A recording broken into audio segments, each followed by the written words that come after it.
Hey everybody, today Rahdo Talks Through episode 77 of the podcast, and hi there. Welcome back. And apologies. Let me start out by apologizing for being so late.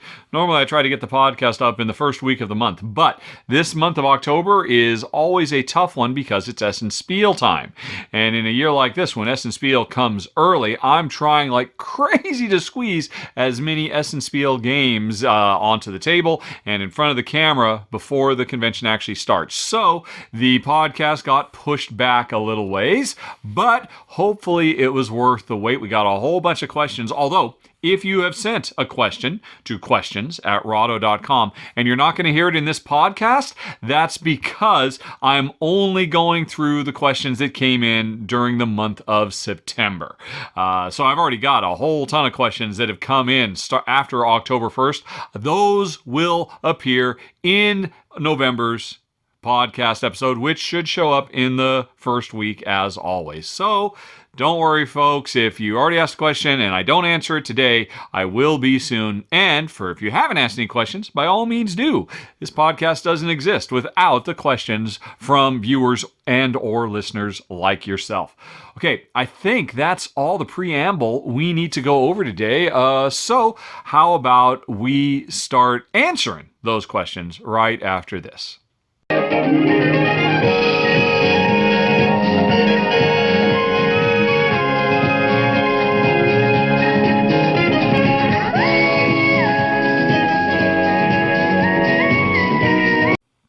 Okay, everybody, it is time for the questions. First, it's going to be a whole bunch of gaming stuff. That's probably what over half this podcast is going to be.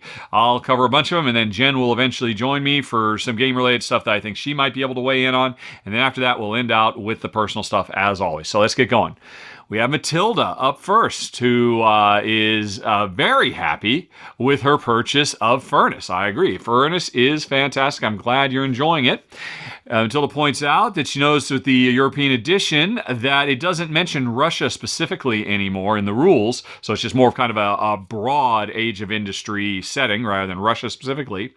And the characters have changed. What do I think of the choices? I think it's fantastic. I don't know if you knew, but according to my contacts at Arcane Wonders, it's the fact that I mentioned I guess you could say I complained a bit about how it was just, 4 white guys and 1 white dude. I'm like, well, you didn't have to limit it to that. You could have been a bit more broad, a bit more inclusive. And it was me bringing that up in my run through last year that prompted the change, which I'm very proud of. I'm really, really happy that I can, in some small way, make a change to make games more broadly inviting and appealing. And I'm really happy with the change. Now let's see. And then you say, since I invite him for a top 10, Matilda has checked out Jason Perez's work and the perspectives he gives. I agree. Jason is fantastic. Definitely worth subscribing. If you can find him, if you go to YouTube and search for Shelf Stories, you will find his channel. He is always, talking about really interesting, really important topics related to the board game industry, man, and just life in general. I just think the guy is fantastic. Anyway, Matilda continues. Thanks to him, she's discovered the thoroughly fascinating work of Tanya Paduba, which makes Matilda wonder, could I ever invite her on a top 10? And what top 10 would that be?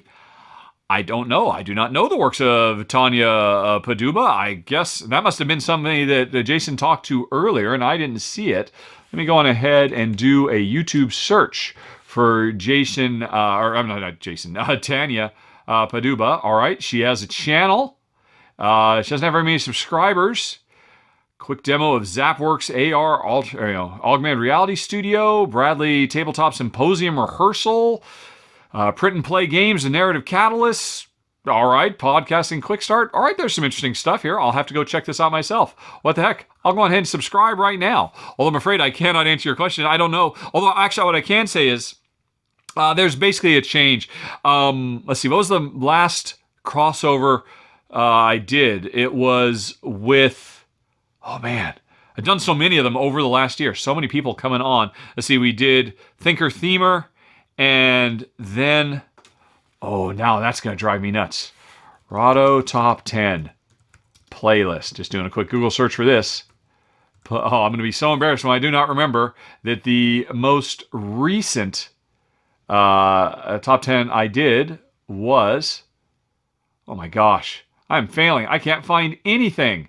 My Google search, my Google foo is failing. All right, I will go to my own YouTube studio. I will look it up there. Normally, that playlist comes up when I do a Google search in the past. I'm surprised it didn't.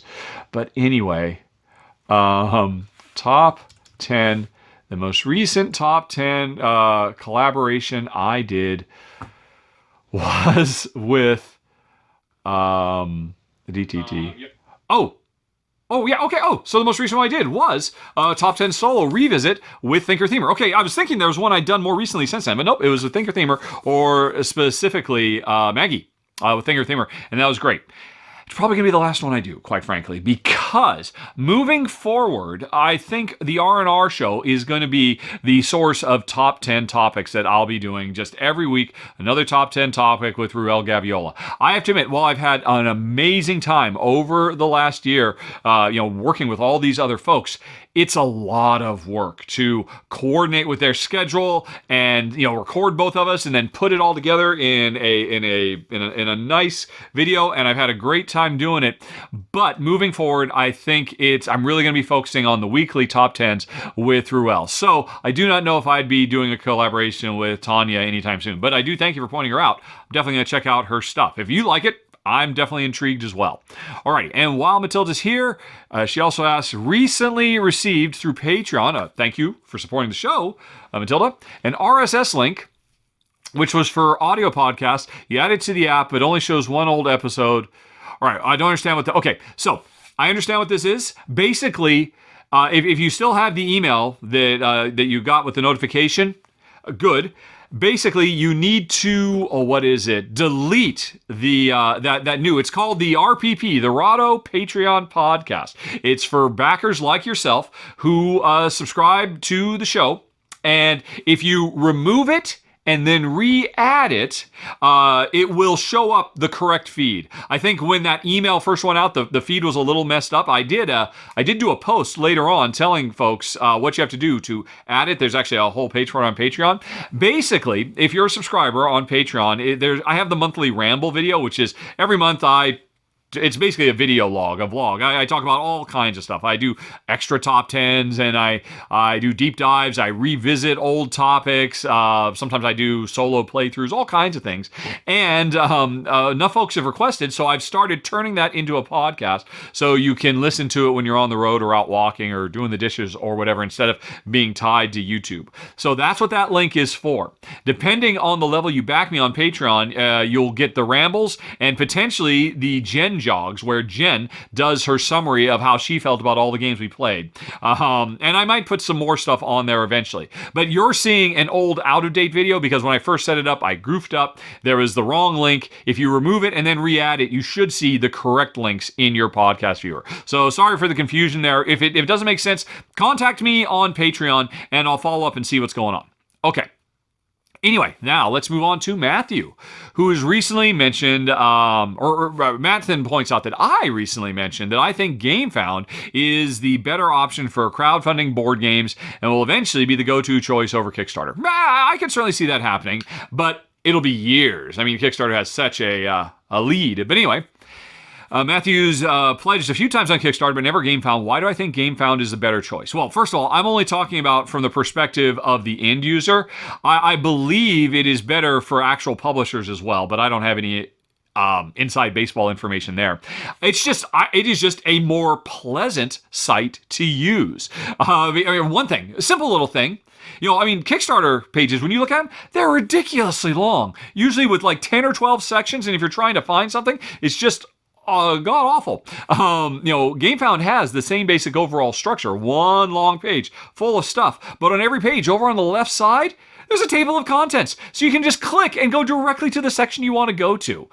Just that little thing. It's a tiny little thing, but it makes it so much more usable. But that's just the start. It's much more flexible, the way publishers can set stuff up so that you can if you want to get multiple copies of a game, you can pledge multiple times. Like you want to get one for yourself and one for a friend or something like that. And on Kickstarter, you have to literally create a dummy Kickstarter account to be able to pledge on something a second time. They can do things like being able to handle add-ons directly on the page. You're not just limited. There's just overall it's a more pleasant experience. It's a better user interface. When before the games have launched on Kickstarter, all you get is just like a little one paragraph and a picture, and you can say notify me on launch. On GameFound, on the pre-launch, there's actually a discussion forum. You can ask publishers questions. It'll say when it's going to launch. There's videos you can watch. Everything about it is superior. And that's because GameFound was created by the folks at Awakened Realms. And Awakened Realms have been doing board game Kickstarters for years. They've been running these Kickstarters. They've been hearing from their backers, here's what we hate. And so they made a platform that works 10,000 times better. Check it out.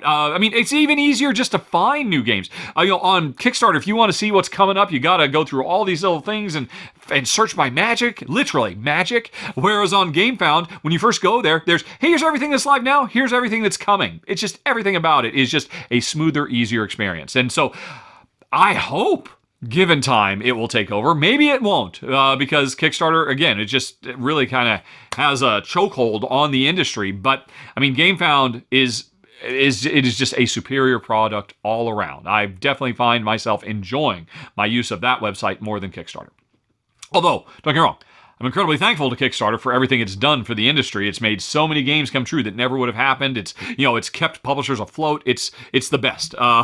It's just, I hope more than anything else, GameFound is a threat to Kickstarter. So Kickstarter has to start, updating itself, becoming a more user-friendly service as well. Anyway, next up, Matthew says, on the last R&R show, I mentioned Pandemic Fall of Rome as one of my want to play it right now games. Yeah. Matthew owns both Pandemic and Fall of Rome, and prefers Fall of Rome for both the theme and the gameplay. In fact, given everything the world's been through for the last couple of years, Matthew doesn't know they'd ever want to play the original Pandemic again. It reminds him too much of the real thing. So the question is, has the COVID pandemic impacted my desire to play the original Pandemic at all? No, not really. I totally understand that. I think that's a completely reasonable response that you've got there. But if you want to know more about my feelings, April or May of last year, I did a run through for, where is it? Right here. Pandemic Hot Zone. And I'm hoping to cover Pandemic Hot Zone 2. First one was North America, second one is Europe pretty soon, because I just got it just the other day. But anyway, when I did the final thoughts for Pandemic Hot Zone North America, I talked about why, for me, I look at the Pandemic franchise as a game that is a celebration of some of the greatest heroes our world knows, people who are out there fighting every day to save us from COVID. So I look at it as a positive thing, as an upbeat thing, as a way to fight back and take control. And so, that's just my perspective. I totally understand your perspective. Makes total sense. Either way, Pandemic Fall of Rome is amazeballs, regardless of how you come down on regular Pandemic. Okay, next up we have something from Gerard. Actually, we have a bunch of stuff. I actually had a bunch of emails from folks, and I tried to condense them all just into one section, so this might seem a little scattershot. Oh, and also I should apologize. Gerard and Gerald, two of my most frequent questioners to questions at Rahdo.com over the years. I think when I was doing copying and pasting and putting all the stuff into one file, I might have mixed you two up a few times, so there might be some Gerald questions that came from Gerard and vice versa. I apologize, guys. I so appreciate both of you long-term fans, always asking great questions. But I was actually putting together this master list last night while we were watching TV, and I think I may have screwed up a few times. But anyway, let's continue. Gerard says, hello, Rahdo, Gerard here, because he knows I've mixed the two of them up so often. Their names are so close. All right, anyway. Gerard liked my run-through of Whirling Witchcraft. I ran through the whole game, which was nice. Yeah, doesn't happen very often, but sometimes I can make it happen on a quick game.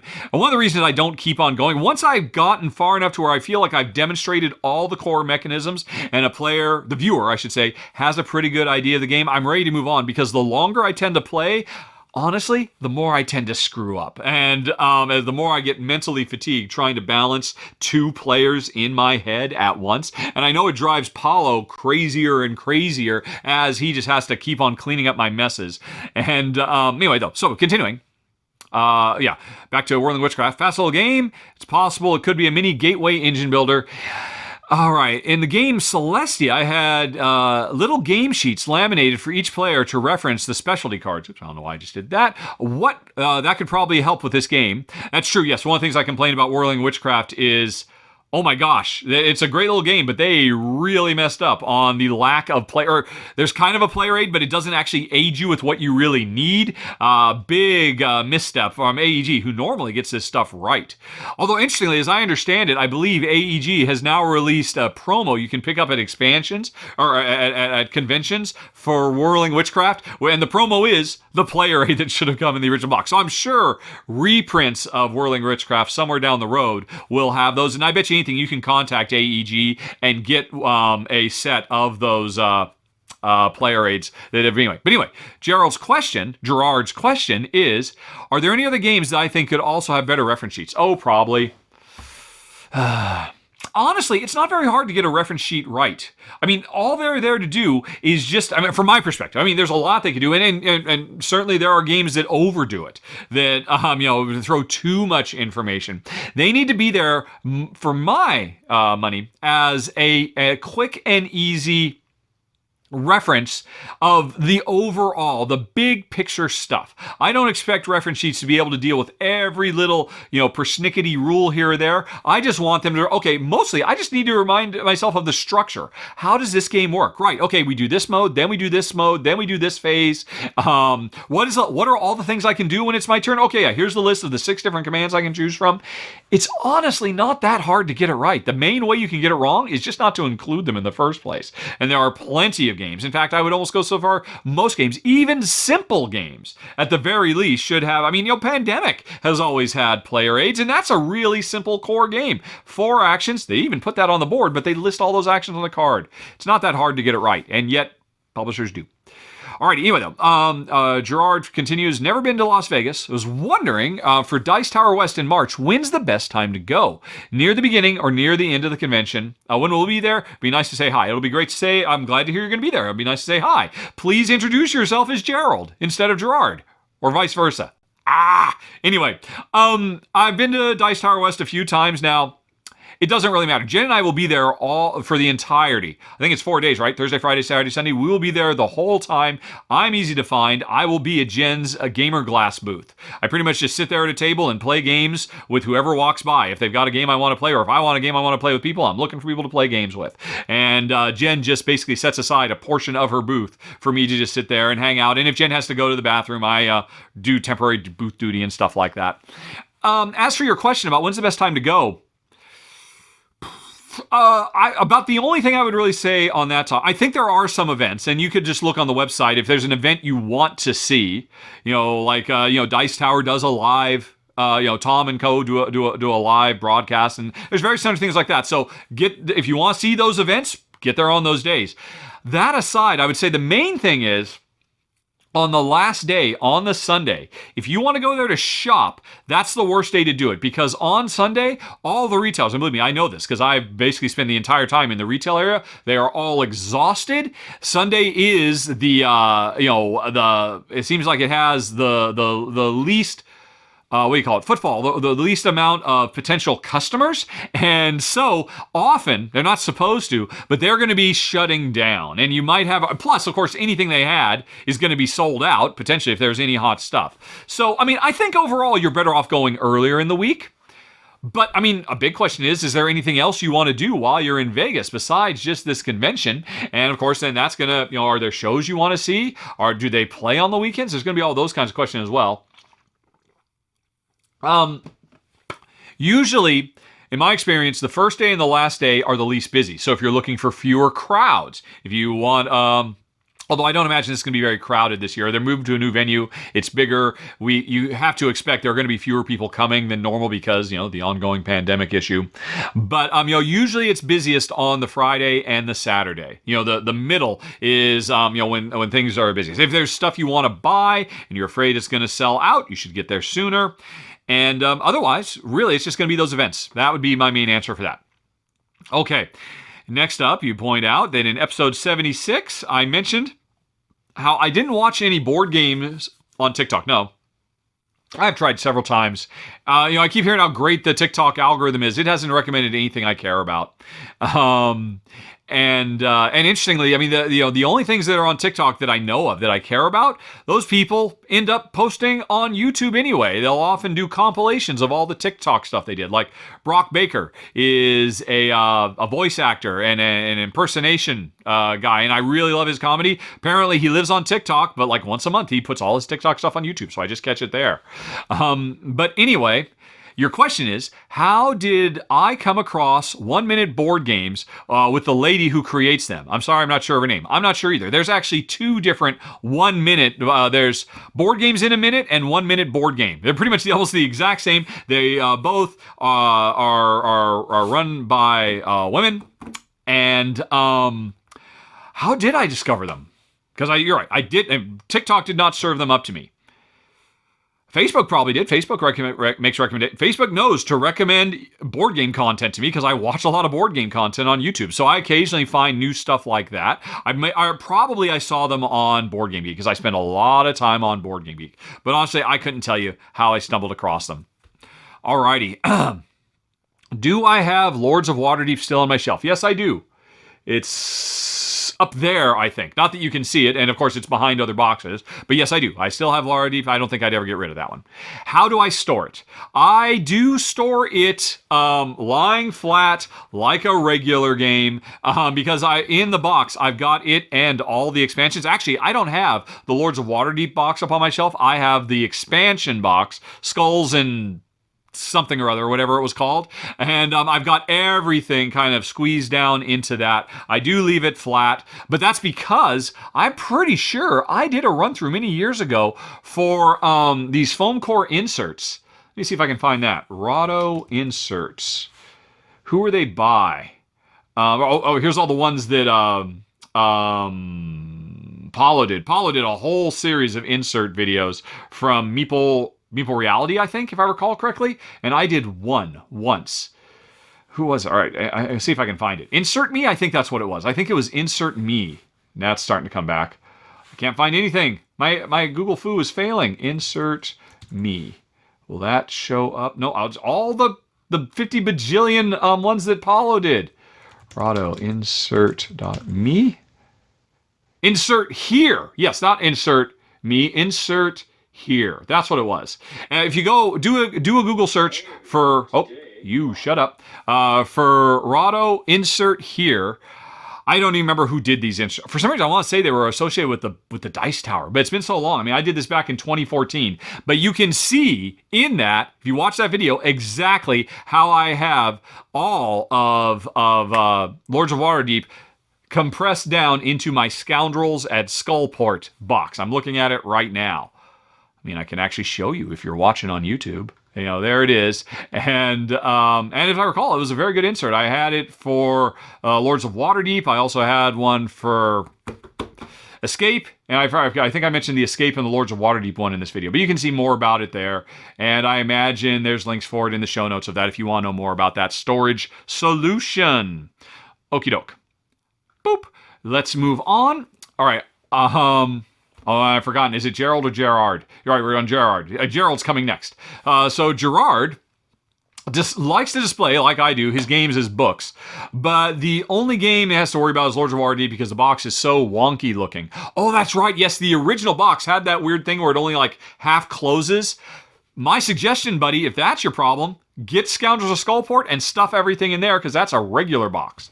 But anyway, I finally got to your question. Would I suggest the tape that only sticks to the tape like you were mentioning in one? Yeah, that's Hugo's tape. That's a really great system to use. But I don't think you need it. I think you need to get Scoundrels of Skullport. If you love Lords of Waterdeep that much, you must have Scoundrels of Skullport and everything fits in there. So just go with that. Alrighty, Gerard then continues. Was wondering, and this is from different emails, how did I get my name out there when I first started Rahdo Runs Through? Well, it was a very different time when I first started Rahdo Runs Through. I think I'm on year 9, and there were not very many people doing stuff. What did I do? The order of events was I'd already been thinking about doing it. And then I saw a thread about Helvetia, and somebody in the thread had said, boy, I wish there was a video for Helvetia. And Joel Eddy, who is still a great, he doesn't do as much as he did back in the day, but I still subscribe. It's always great whenever he does a new video. Joel said, I don't know, I don't have a copy. Maybe someday when I get it. And I said, I'll do it.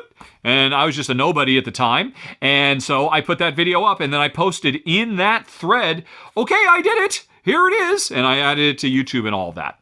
And so fans of Helvetia certainly saw that, and that was probably about it. And then I thought, well, okay, I could keep doing this. And the first thing I did is I went to the board game forum, I think just the general games forum, and I said, hey everybody, I put up my first video. I'm trying to figure out what my next video is. And I literally did a poll of all the games. I mean, people who say, they can't stand that I have voters that choose what games I cover. I've literally been doing it since my first 5 videos were all chosen by viewers. I've always been about responding to what viewers want me to cover since the very, very beginning. But anyway, so I did a poll that said, hey, all these games, who wants to see what? And then I did it again. I think I did that 2 or 3 times. And I do think it helped. Because after I did the poll and people voted, when I was done, I posted the video on Board Game Geek, but then I also posted back in that thread. And so, the people who voted on it saw that. But again, at this time, there were not very many videos being put on Board Game Geek, but that's really all I did. I put the video on YouTube. I put the video on Board Game Geek. I didn't post it to social media or anything like that, Facebook, Twitter, all the rest of it. And I just very, very slowly grew. Hold on a second. Now I'm curious, how slowly did I grow? Let me see if I can find some stiggity stats about that. Let's see. If I go to analytics and then I go to audience, or how do I see subscribers?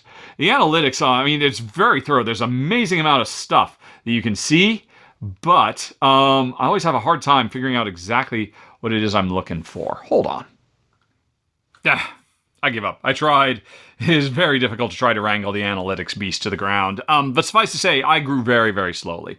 And one break I had was that I think a year after I'd started, I did a video, or no, maybe it was still the same year I started. The 2 big breaks I had, one was Penny Arcade mentioned me because for the heck of it, I did my own print and play of Ground Floor, which was on Kickstarter from Tasty Minstrel at the time, and I wanted to play it, so I printed it out just so I knew if I wanted to back it, and I figured, what the heck, I'll film it. And Penny Arcade liked it and said, hey, this guy really helped me out, and that was a big burst. And the other big burst I had was being the first channel to cover Zulk and the Mind Counter, because I picked it up at Essen Spiel because it was very easy for me to get to Essen.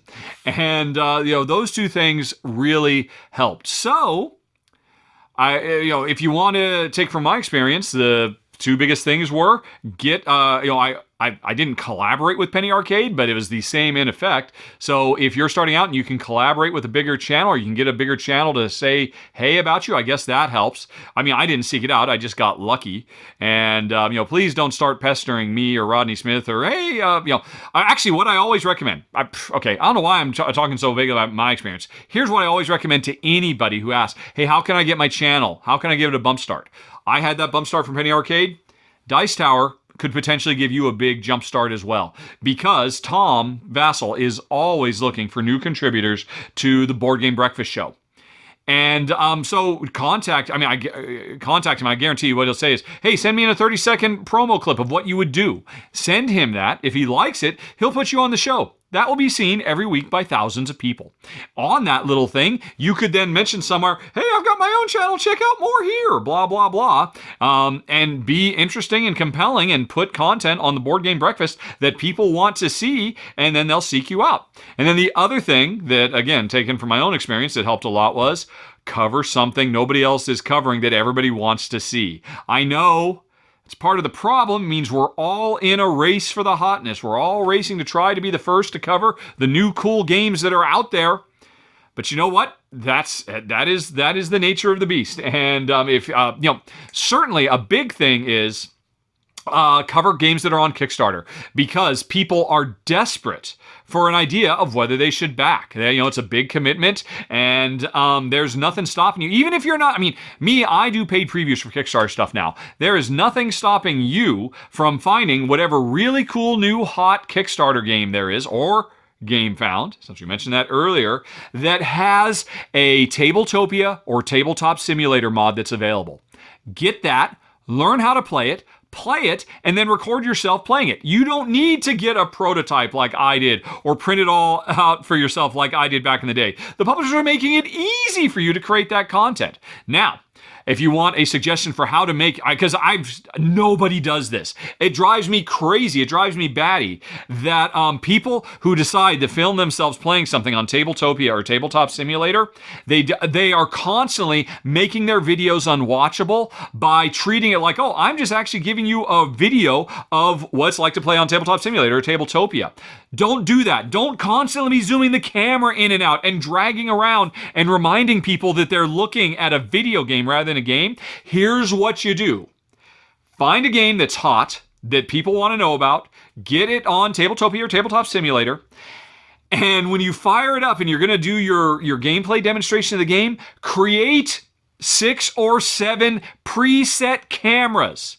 And get yourself a little wireless keyboard like I do, or heck, even a wired keyboard, it doesn't matter, and just say, oh, when I push 4, that is the overhead view of the whole board. And when I push 5, that's the zoomed in view of my board, and the zoomed in view of your board, and the zoomed in view of the scoreboard, and the zoomed in view of all the cards. And so when you go to draft another card, don't drag your mouse over there and zoom in and all that and make people not want to watch, and because you're reminding them that they're watching a video game. Just hit 6, and the game will just snap over to that. And it feels more like a traditional camera cut. It has the potential to seem really polished. I believe on both platforms you can actually fix it so that you can get rid of the camera zoom, so it just in one frame snaps the other place. So it just feels like you've done camera cuts. Do that. Make yourself look polished and and professional. Cover a really hot game that's on Kickstarter that everybody's talking about, and keep doing that. And if you can do that and show that you are well-spoken, that you're giving people valuable information that will help them make decisions about what games they want to back, before too long, you'll probably be able to contact publishers and say, hey, here's a whole series of games I've done. You can see they're getting hundreds of views, maybe someday thousands of views. And you could then parlay that into, for my next one, I'd really like to do this with a real game. Although, heck, maybe you don't even have to. Maybe things are going to change. I keep waiting for somebody to do it right. These are incredibly powerful tools, Tabletop Simulator and Tabletopia, to be able to make studio grade, high quality productions, and nobody does it. Everybody just keeps looking really sloppy and crappy by zooming in and zooming out and mouse dragging all over the place. Don't do that. If you're the first to do it, other people will start copying you when we realize that, oh, people actually enjoy watching that. You can set up really cool, interesting dynamic angles. It doesn't have to be just the static overhead looking down, thereby making it look like a video game again. Make it look like you're actually sitting at the table. Have a whole bunch of different shots. That's, I guess, what I would suggest you do at this point. All right, there you go. Kind of making it up as I go, but I think that would be really cool. I would certainly like to see it. And it won't cost you anything because it's all free. Alrighty. You don't have to invest. Get a good microphone. That's about it. By good microphone, I mean like, a $20 lapel mic that you can clip to your shirt collar. That's good enough. That's what I used for years in Malta. That's fine. You don't have to invest in some $300 super crazy condenser mic or anything like that. A good, cheap lapel mic is all you need, and you're off to the races. But anyway, now we're done with Gerard. We're moving on to Gerald. Hey, buddy. Gerald wonders, do I mind if somebody posts 1 or 2 screenshots of my Patreon not yet public run-throughs on Facebook or Board Game Geek and mentions there's a sneak preview? Would I have a problem? Yeah, I got no problem with that. That's totally cool. If the publisher's fine with it, I'm sure they would be too. It's just nothing but promotional stuff. Yeah, I've got no problem with that at all. Getting people, because often, for if you don't know, if you back me on Patreon at the resident level, which I think is $3 a month, I'm pretty sure, for $3 a month, you get to see all of my videos days, weeks, or even months early with no ads. And so, hey, I'm totally happy if you want to spread that love, Gerald. I very much appreciate the thought. Next up, what is my favorite mechanism in 11? the football manager game. Let's see. My favorite mechanism. I need to think about the game because I haven't thought about it now for months because I covered it months ago or even a month ago. I probably played 24 games since then, and I've filmed them. Right. All I can think about when I think of 11 is the football minigame, and that was not my favorite. I thought that was fine, but it's certainly not why I was there. What was the method? Okay, it's coming back to me now. Right. The structure of the game was it takes place over 8 weeks, and the first thing you do on Monday of the business week is you have the board meeting. I thought the board meeting was really cool, but I didn't love it because it makes sense because the board meeting is I have a board of directors that's not me, and I have to try to manipulate them. I would have liked to see that pushed a little bit harder, but I thought it was fine as it was. And then you get to Tuesday, Wednesday, Thursday, and that's when you're doing actions. And isn't it you should get a certain number of actions every turn? Man, I need to look now. I'm sorry. Do not take this as a comment on the memorability of 11. I've probably played at least a dozen games since then, and I've had to excise all my memory of 11 to make room for the other ones. But if I just look at my own video a little bit, and between you and me, Gerald, I go back and watch my videos all the time to remind myself of stuff. Let's see here. Okay, so yeah, I'm just looking in. I'm jumping into my video at the middle. I really like the way you trained people. I thought that was very good. I like the training and the retirement. I'm probably going to say those are my favorite things. I really like that whole, I've really put a lot of,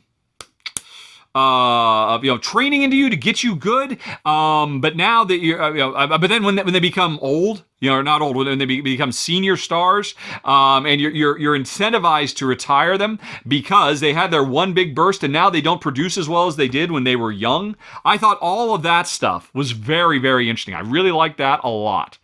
And I could imagine seeing that in all kinds of games, just regular worker placement games where you make those investments in your workforce, and over time, they produce really, really well. But then as time goes on, they produce less, but they have different attributes and strengths, and eventually you're incentivized to try to give them a good retirement. I've seen other games that do retirement, and I thought it was very, very cool the way it worked here. I'm going to say that was probably my favorite element of the game. Definitely.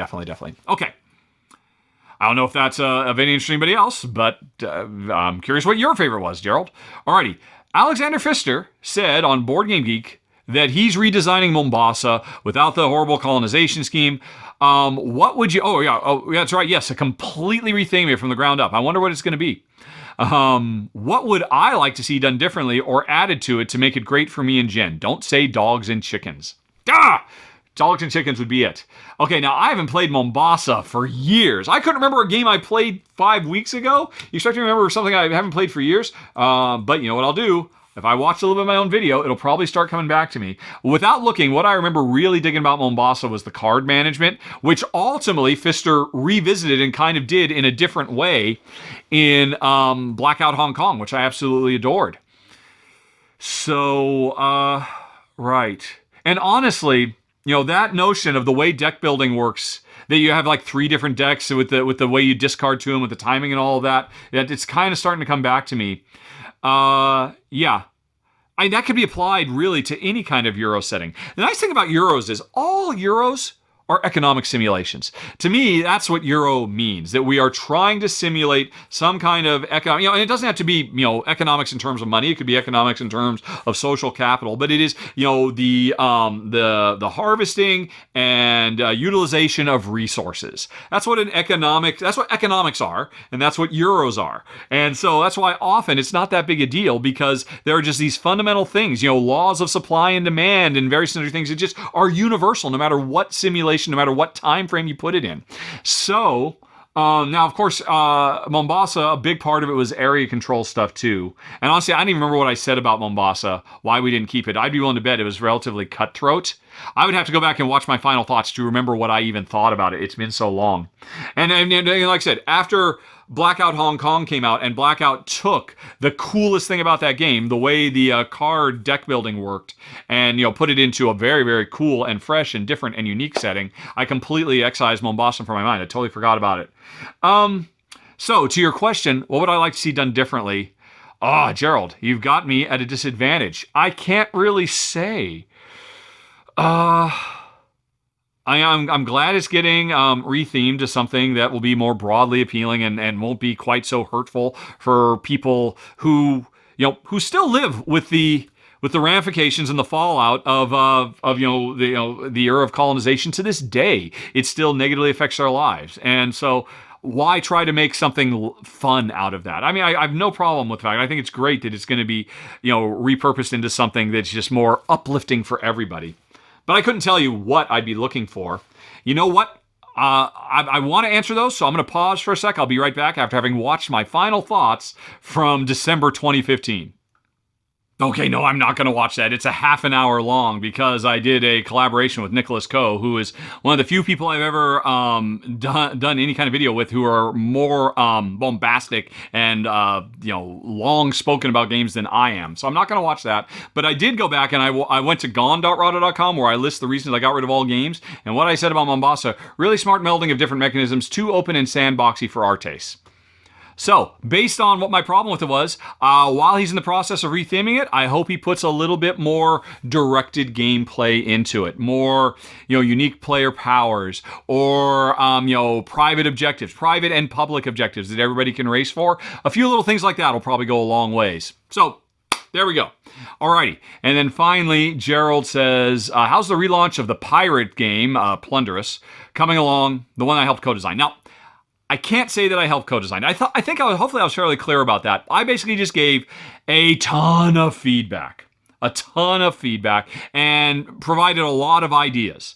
I mean, I gave a lot of feedback on the original 4X game, and then that kind of bled over into giving tons and tons of feedback and idea for the cooperative game as well. So much so that, Andrew thought, he wanted to give credit where credit was due, and I was like, okay, fine. He did all the hard work. He did all the balancing, all the play testing. I was just somebody who I probably spent 20 hours in Skype conversations with him over the course of a year, giving him ideas and feedback. And he'd always say, well, you play, because I play hundreds of games, and so I've got an encyclopedic knowledge, although I didn't prove that just now because I was forgetting about certain things. And so he was just asking for ideas and all of that, so I gave him a lot of stuff. So anyway, sorry, that's for folks who didn't know. Plunderous, went on Kickstarter, what was it, October of last year, didn't quite take off, it really poorly timed, and there were definitely some mistakes with the campaign, and so Andrew took it down and is revamping. He's in the process of making huge overhauls, because if I recall correctly, the main takeaways were, wow, yeah, that's longer than we want to play, because it was like Twilight Imperium length, or not quite that long, but very long. And also people didn't quite think it was a good value for money, the price he was asking. And so he has been rejigging everything, and that is still ongoing. I wish I could tell you, the most exciting thing is, a month ago, he started a collaboration with a very hot designer. And I don't know if this is ever going to be publicly made, because the two of them are kind of doing a tit for tat sort of thing. An exchange of goods and services. So I don't know if this super hot designer is ever going to be properly credited, but they're going to be working on the solo mode together, and that will inevitably, I think, lead to more changes in the co-op mode. And I know a lot of the stuff that I pushed into the co-op mode has made it into the main game. So he is practically working on Plunderous 2 right now for all intents and purposes. I know he hopes to try to get it launched before the end of the year, but I know what a perfectionist he is. He had already worked on Plunderous for almost a decade before he put it on first time. I think he's going to work on it for a few more years before it comes back again, sadly, because I do think it's great, and everything he's told me about, because I am no longer putting 20 plus hours into feedback. I did my time, but I still talk to him about it every once in a while, and I'm still very excited about it. Some of the stuff that's changed, I think, is going to make it's a 4X game that Jen and I will enjoy playing, which is, I think he's kind of given himself this goal. He's going to make me like it as a competitive game in addition to a co-op game, but it's still a ways off, I'm afraid. All right, Alejandro says, over the last year, since our move back to the States, that we've dealt with delayed arrivals on some of our most anticipated SE games. Definitely. I'm dealing with that right now. It is driving me nuts seeing everybody cover Gollum except for me, or Golem. That was in my top 10 most no, anyway, doesn't matter. Alejandro continues, this has led to some of those games being covered further behind, even 2 months or more than my competitors. Watching playthroughs for those anticipated Essen games are, or for Alejandro and perhaps others, some of the most anticipated Rahdo videos of the year. So Alejandro asks, is it torture to wait so much longer? Ugh! Are there any solutions to this issue? Have I reached out to some of those publishers and let them know the situation? If logistics make it tedious to get a final copy, is a prototype a better alternative? Or are you avoiding those? That's a bunch of interesting questions. Let's go. First of all, is it torture? Yes.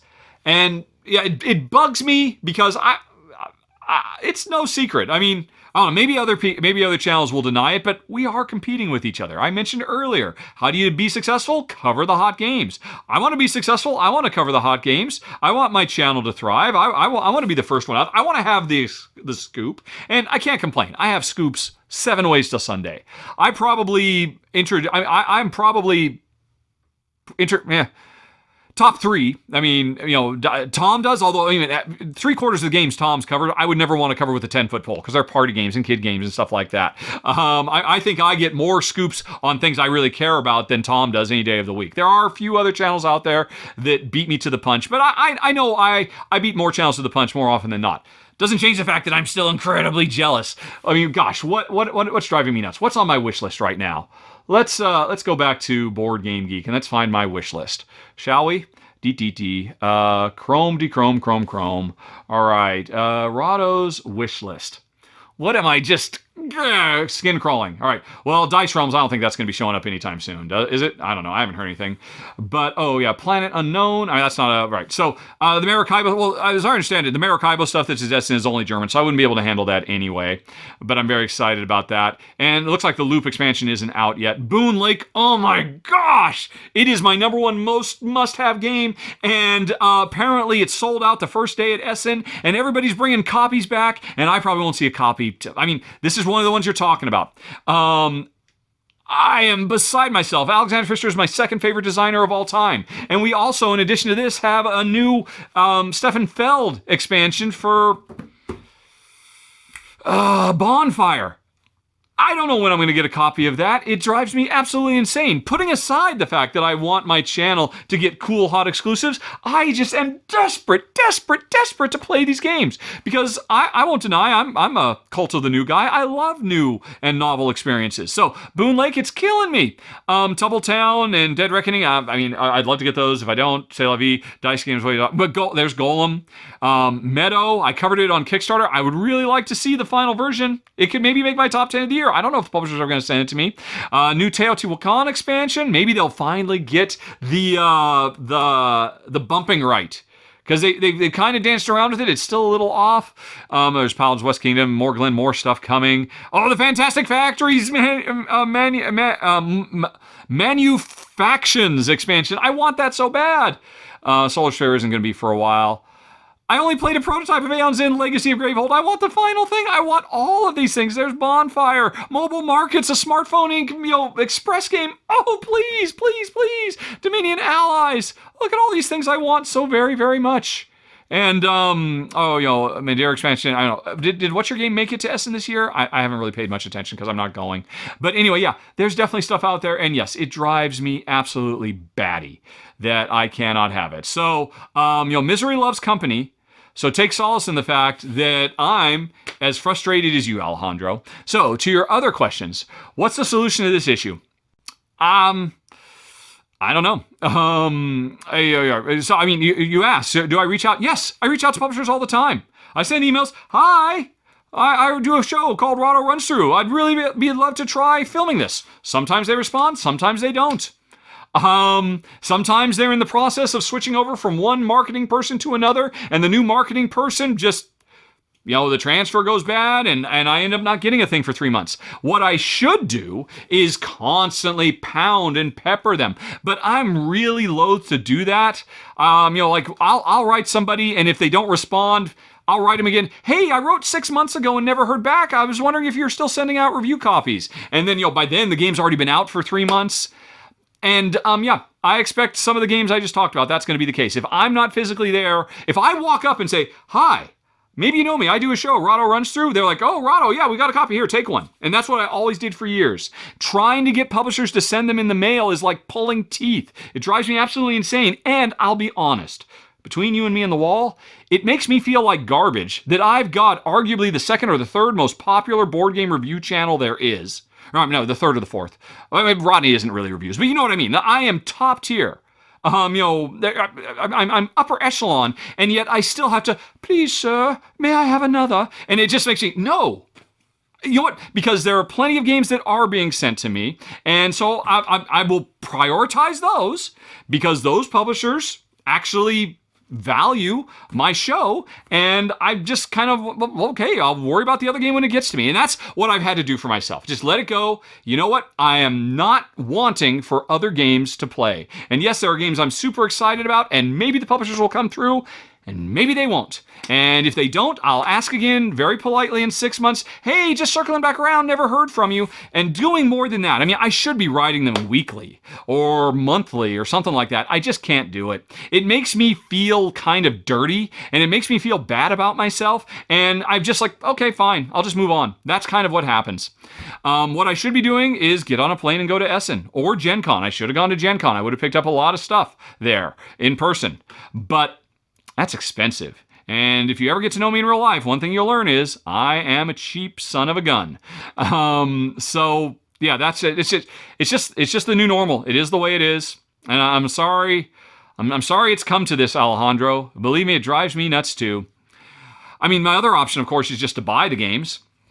But here's the problem. Everybody will say, buy the game. And I could. I'll buy the game. And then if I do that, that means it'll go over on that little corner of my shelf where I've got about a dozen games that I bought over the last couple of years that will never get played, because in that room over there, there's 50 or 60 games that have been sent to me, and I feel honor bound, duty bound. If somebody has actually sent me a game, they've incurred a lot of costs, the cost of goods, the shipping, the logistics, all of that stuff, I feel obligated to, it's just the polite thing to do. If they were polite enough to want to work with me for my channel, I should work for them, or not for them, I should work with them and put the best video I can up, and the stuff that I got for myself, that just languishes. So buying them is not the answer either, because I just won't cover them. I mean, I bought the expansion for Seven Wonders, or I'd love to play that someday with the balloons and all that, but I bought it myself, so I'll probably, I don't know, sometime when I retire, I'll eventually get around to that, et cetera, et cetera. So that's the situation. Then you continue, our prototypes alternatives, I suppose. I mean, like Delicious Games. They didn't, I mean, I just covered Messina 1347. It was a prototype. It was a prototype that looks good enough that for on camera, it might as well be the final version, and that's fine. I'm happy to do that. Very few publishers do that. And my other option, the one big option that I could easily solve all of this, I talked about this earlier, I could start filming Tabletopia and Tabletop Simulator mods. Only official ones. I would not do pirated ones, as I've talked at great length about my feelings about Tabletop Simulator as a piracy platform, but where it's official mods, great. I could totally do that. I've often thought about doing that. I could have very much done that to cover Marrakesh when it was on Kickstarter. Queen Games said, hey, we'd love you to cover it. We cannot get you a prototype in time. Would you be willing to do a Kickstarter preview of it on our digital implementation? I would be down with that. My voters, the people who actually back me on Patreon, have said on more than one occasion, Rahdo, we don't want to see you doing digital covers of games. And I said, well, what if it's like a really super hot game? Is that we'd rather wait for the physical thing?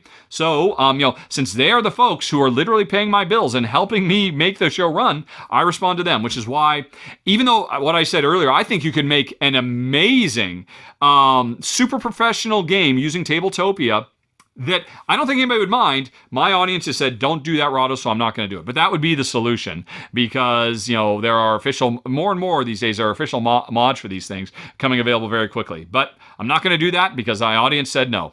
So this is just the new normal, Alejandro. Next year, maybe I'll go to Gen Con. Maybe. We will see. Of course, there, I am going to be going to a Board Game Geek West, and maybe some of the games will be there, and some stuff is brought over. I'm not quite sure. We'll see what happens.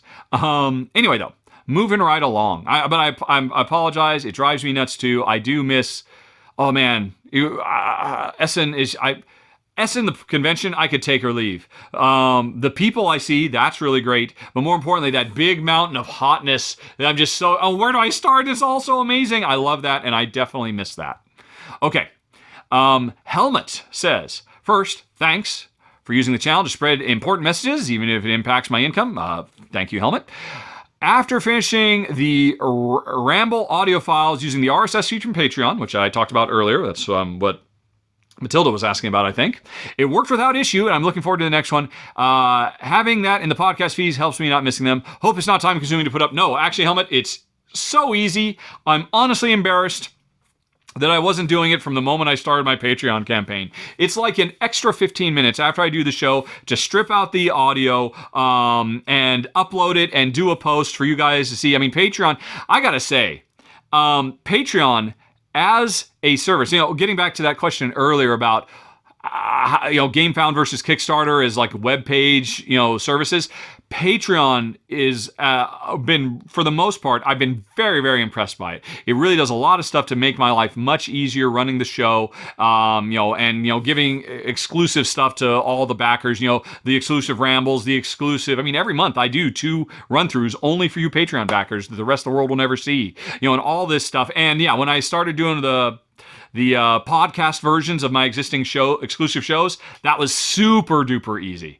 Very, very impressed with the product. Oh, and plus, the coolest thing about Patreon, every time I've ever had a technical issue, I write, and they reply the same freaking day. And it's a human being replying. I've always been very impressed by their tech support as well. Really, really, focused on good service. So, that's neither here nor there, but thank you for the kind words, Helmet. Daniel, let me get a drink of water here. Yeah, I think you got a lot of stuff here. Okay. Number 1, says Daniel, difficulty in co-ops. His take. All right. The original question was, and it looks like I had some bad copying and pasting there. But anyway, it doesn't matter. The original question he asked in a previous question was, do I prefer increasing the difficulty by making bad guys more powerful or making heroes weaker, and why? I recall that. I think that was pretty straightforward. Did I not answer? Anyway, you're going to continue. What you meant was, do I prefer to decrease the difficulty the Gloomhaven way? You change the difficulty from normal to hard to easy by rotating monster cards up or down, or Too Many Bones way. Hard is technically 1 health, minus 1 health, training minus 1 health. Well, the Gloomhaven way, that's very, very cool. I think the Gloomhaven, that whole monster sleeve thing, I always thought was absolutely brilliant. So you're talking about very, very specifically. I don't remember what I answered before, but I would be willing to bet my answer was that I don't want the heroes to become weaker in general. It's why I think Pandemic is so brilliant, and so many games mess this up. In a 2-player game, players become more powerful. The game state doesn't change at all. It's just as hard to save the world as it ever was. You have to admit as much done, but you make the players more powerful so that they can do what you would normally need 4 players to do, 2 players can do. And it's so simple. All you do is you just have a bigger hand of opening cards, and that has such a huge impact. So I very much appreciate that.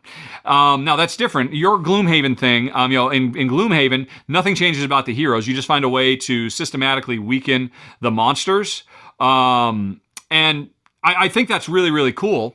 I'm not complaining at all, but I do still think making heroes stronger is better because, hey, I want to be a big and strong and brave hero. I like being able to do more with less. And I certainly always kind of resent a little bit, the game's treating me with kids' gloves. They had to make it easier for me because I'm not as powerful since it's just me and Jen as opposed to me, Jen, Betty, and Bob. Oh, by the way, you add P.S. The Gloomhaven equivalent for Too Many Bones would be, for example, decreasing each player's hand size by 1 or health by 1. Oh, man, there's so many specifics, Daniel. Like I said, on a high level, I think the best way to do it is to make the players stronger, to have 2 players capable of doing what 4 players would do, and then leave the world alone. If you're not going to do that, and I'll admit, that's probably the hardest thing to do from a balancing perspective. And I don't even think Pandemic does that well, because it's very well known, the fewer players you have, the easier Pandemic gets. You just have to increase the difficulty to match, which is fine. If you can't do that, I want to make I would still rather make the monsters weaker than make the heroes weaker. I would always rather do that. So the Gloomhaven thing would be preferred. Okay. Right. Number 2, Concordia is not a deck builder. Oh man, There's a bunch of people. I think you and two other people, I kind of grouped them all together. So, Concordia's not a deck builder. You don't have a deck in Concordia. Your entire hand is... Right. So, there was several people. Daniel talked about this, and then Mike talked about it, and then Ryan talked about it, and Seth Jaffe talked about it on Twitter, and that prompted a whole conversation as well. And honestly, I didn't give it that much thought when the question originally came up, and I haven't given it that much thought since. But let's see, maybe you can walk me through some thoughts on it. You don't have a deck in Concordia. Your entire pool is either your hand or your discard. You don't have a deck to draw from. Wrong. Your discard pile is a deck of cards. You do not have a deck of cards is not defined by only drawing one card at a time. Is it a deck of cards in Klondike that I get to draw 3 cards at a time instead of 1? No. A deck is a collection of cards. That's it, as far as I'm concerned. A hand is a subset of what a deck is. A deck is a collection of cards. You can also call it a hand of cards if it exists only in your hand, but it doesn't change the fact that I have a personal deck. The only way I think a collection of cards is not a deck is if somehow the cards never get split up into individual silos. There are 3 silos, traditionally. And of course, there are far out games that break this. You can have a draw pile, you can have a discard pile, and you can got your hand. And of course, like I said, you have multiple draw piles. There's all kinds of craziness. But let's just keep to the simple stuff. Those are largely commonly the 3 things you've got. As soon as my draw pile is empty, do I suddenly not have a deck of cards anymore? Because all the cards are now either in my hand or in the discard pile? No. There is still a deck of cards. I'm still playing with a deck of cards. It's just temporary. It's like H2O. Has different states, but it's always H2O, whether it is ice or water. And my high school science might be failing me there, but you know what I mean. A collection of cards, on the simplest level, this is a deck of cards. That's why I kind of went down when I talked about this before. What is a deck? Does a deck have to have at least 3 cards? A deck, I would imagine, you can have a 2-card deck. You can also have a 2-card hand. So, in Concordia, you have a discard pile that you will occasionally recover cards from. To my way of thinking, that is no different than having a draw pile that you occasionally recover cards from. It's all cards. They're just moving between 3 different things. All those cards combined are your deck of cards. That's the way I look at it.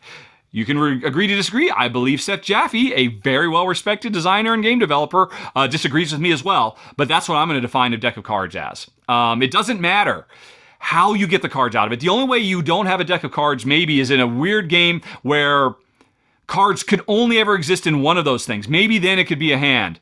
Maybe a game where I do not have a personal collection of cards. There's just...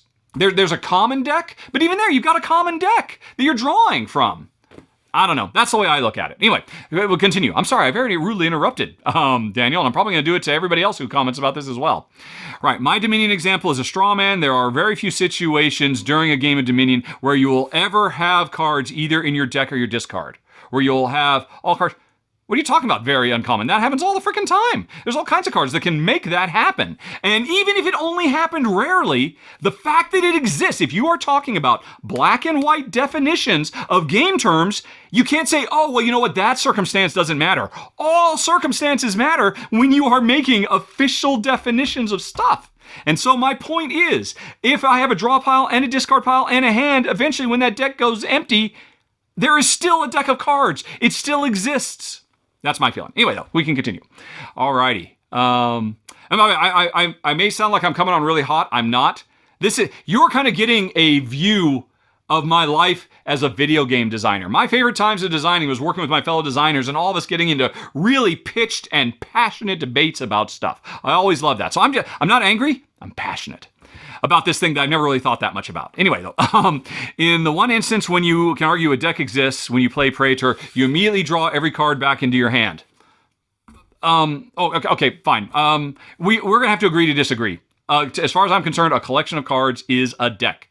Lions travel in prides, cards travel in decks. All right, and you could split that pride up, and some of them are out hunting, and some of them are taking care of the kids. It's still a pride of lions. All those cards are still a deck of cards. Hee-hee! Alrighty, even if one of them is a hunting party and one of them, whatever. All right, would calling cards in Concordia make your deck stronger or weaker? All right, so it sounds like you're getting off of that and just into more of a philosophical thing about Concordia.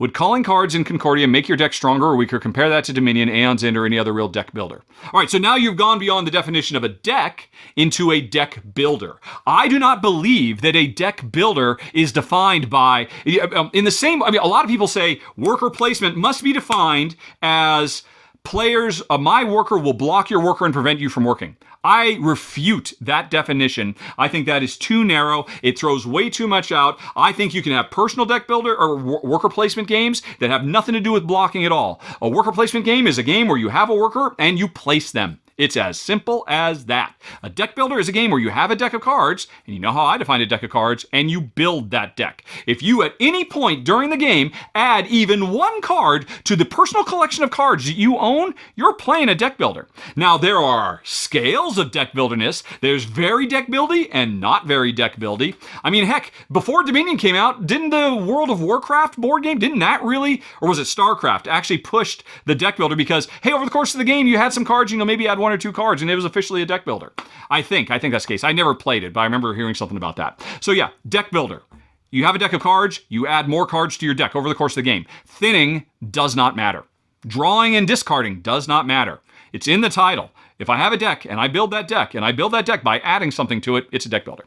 Anyway, so that's why, and don't get me wrong, remember, I begrudgingly call it a deck builder if you want to get really deep into design terminology semantics. It doesn't really matter. Personally, I call it a hand builder because your focus is not on your deck. Your focus is on your hand, which is a subset of your deck. Your deck is all of your cards combined. Your hand is a portion of that. What you really focus on from the moment to moment in that game is hand building. Hand builder is not an official mechanism, and as defined by Board Game Geek, which is the closest thing we have to the Merriam-Webster dictionary of mechanisms. So the closest thing is deck, or more to the point, pool building. And yes, I have a pool of cards. Over the course of the game, I will add more cards to my pool. Hence, Concordia officially is a deck/pool builder. Alrighty. But I agree with you also. Concordia and Spirit Island are hand builders. Yeah. You know what? Lobby for hand builder, and you'll have a small handful of games that will go on there. It'll be joined by Lewis and Clark and a handful of others that I can't think of. But in the meantime, it is a pool builder. It's a pool of cards. Pool builder is synonymous with deck builder, and there we go. But we're not done. That was Daniel. Now Mike would like to weigh in. In the most recent podcast, there was a discussion about Concordia. I didn't mention something, says Mike, that Mike thought might be a defining characteristic, namely that each card has a monetary value, which is how other cards are purchased and added to your deck. This is not true of Concordia. They do. They have a goods value instead of a monetary value, but seeing as how all goods can be ascribed money because you can sell those goods, they do indirectly have a monetary value. But anyway, I'm sorry, I interrupted? This is not true of Concordia, but it is true of my two favorite deck builders, Paperback and Quest for El Dorado. Are there games without this mechanism that you consider to be deck builders? If not, maybe the mechanism is... Nope. Again, I'm going to repeat myself. I apologize. I won't go too long into it. If I have a deck and I add anything to that deck over the course of the game, strictly speaking, and that strictly speaking that I put there is doing a lot of heavy lifting, it is a deck builder. Or you could call it a pool builder. Because then we got bag builders and we got deck builders, and I feel like there's been a third type of thing now. You can hold them in a bag, you can hold them in a deck. You could, your hand is another way to put it. Hand builder is a subset of pool builder, but it's closer to deck builder because a collection of cards is a deck. Right. Card is singular. Cards is deck. Alrighty, but we're not done because Ryan says, regarding my earlier discussion of what constituted a deck of cards, describing Concordia as a deck builder. To Ryan, a deck is any number of cards, at least two, all right, I'm with you there, buddy, that are upside down, and the player does not have exact knowledge of what is on each card. Right, all right, and I'm sure that would be a very common, most people would probably agree with you there. They are drawn into play in some fashion from the top of the stack. Let me ask you this, Ryan. Imagine a game like Concordia where you did not get all your cards back at once, but instead you pulled them one at a time from your draw pile. You don't even have to imagine very hard because Friedman Freeze's Fame does this. Fame, like Concordia, you have a whole hand of cards. Over time, you will start playing them to a discard pile. Unlike Concordia, you will not grab them all at once. When you are going to recover them, you get to recover a certain number of them. And in fact, you can pay resources to recover more of them. But you can basically, last in, first out, right? As opposed, what is that? Because you just said the only difference is face down versus face up. But you know what? The card that's underneath the card I'm about to take, is that not functionally face down because I can't see it? But, you say, but I knew what it was there because I saw it at one time. All right then, does that mean, let's imagine a game where I get to take a bunch of cards, I get to put them in any order I want, and then I put them face down on the table. Is it no longer a deck because I know what they are? Because if that's the case, then Aeon's End is not a deck builder. Because Aeon's End, you know exactly the order of cards in the deck. Because you created that order of cards. If you've got a good enough memory, that is. So that's the thing. I mean, trying to narrow and constrict everything down, I just see no purpose because I will always be able to find exceptions. Here's the exception I can't find. More than one card. A collection of more than one card is a deck, in the same way that a collection of more than one lions is a pride.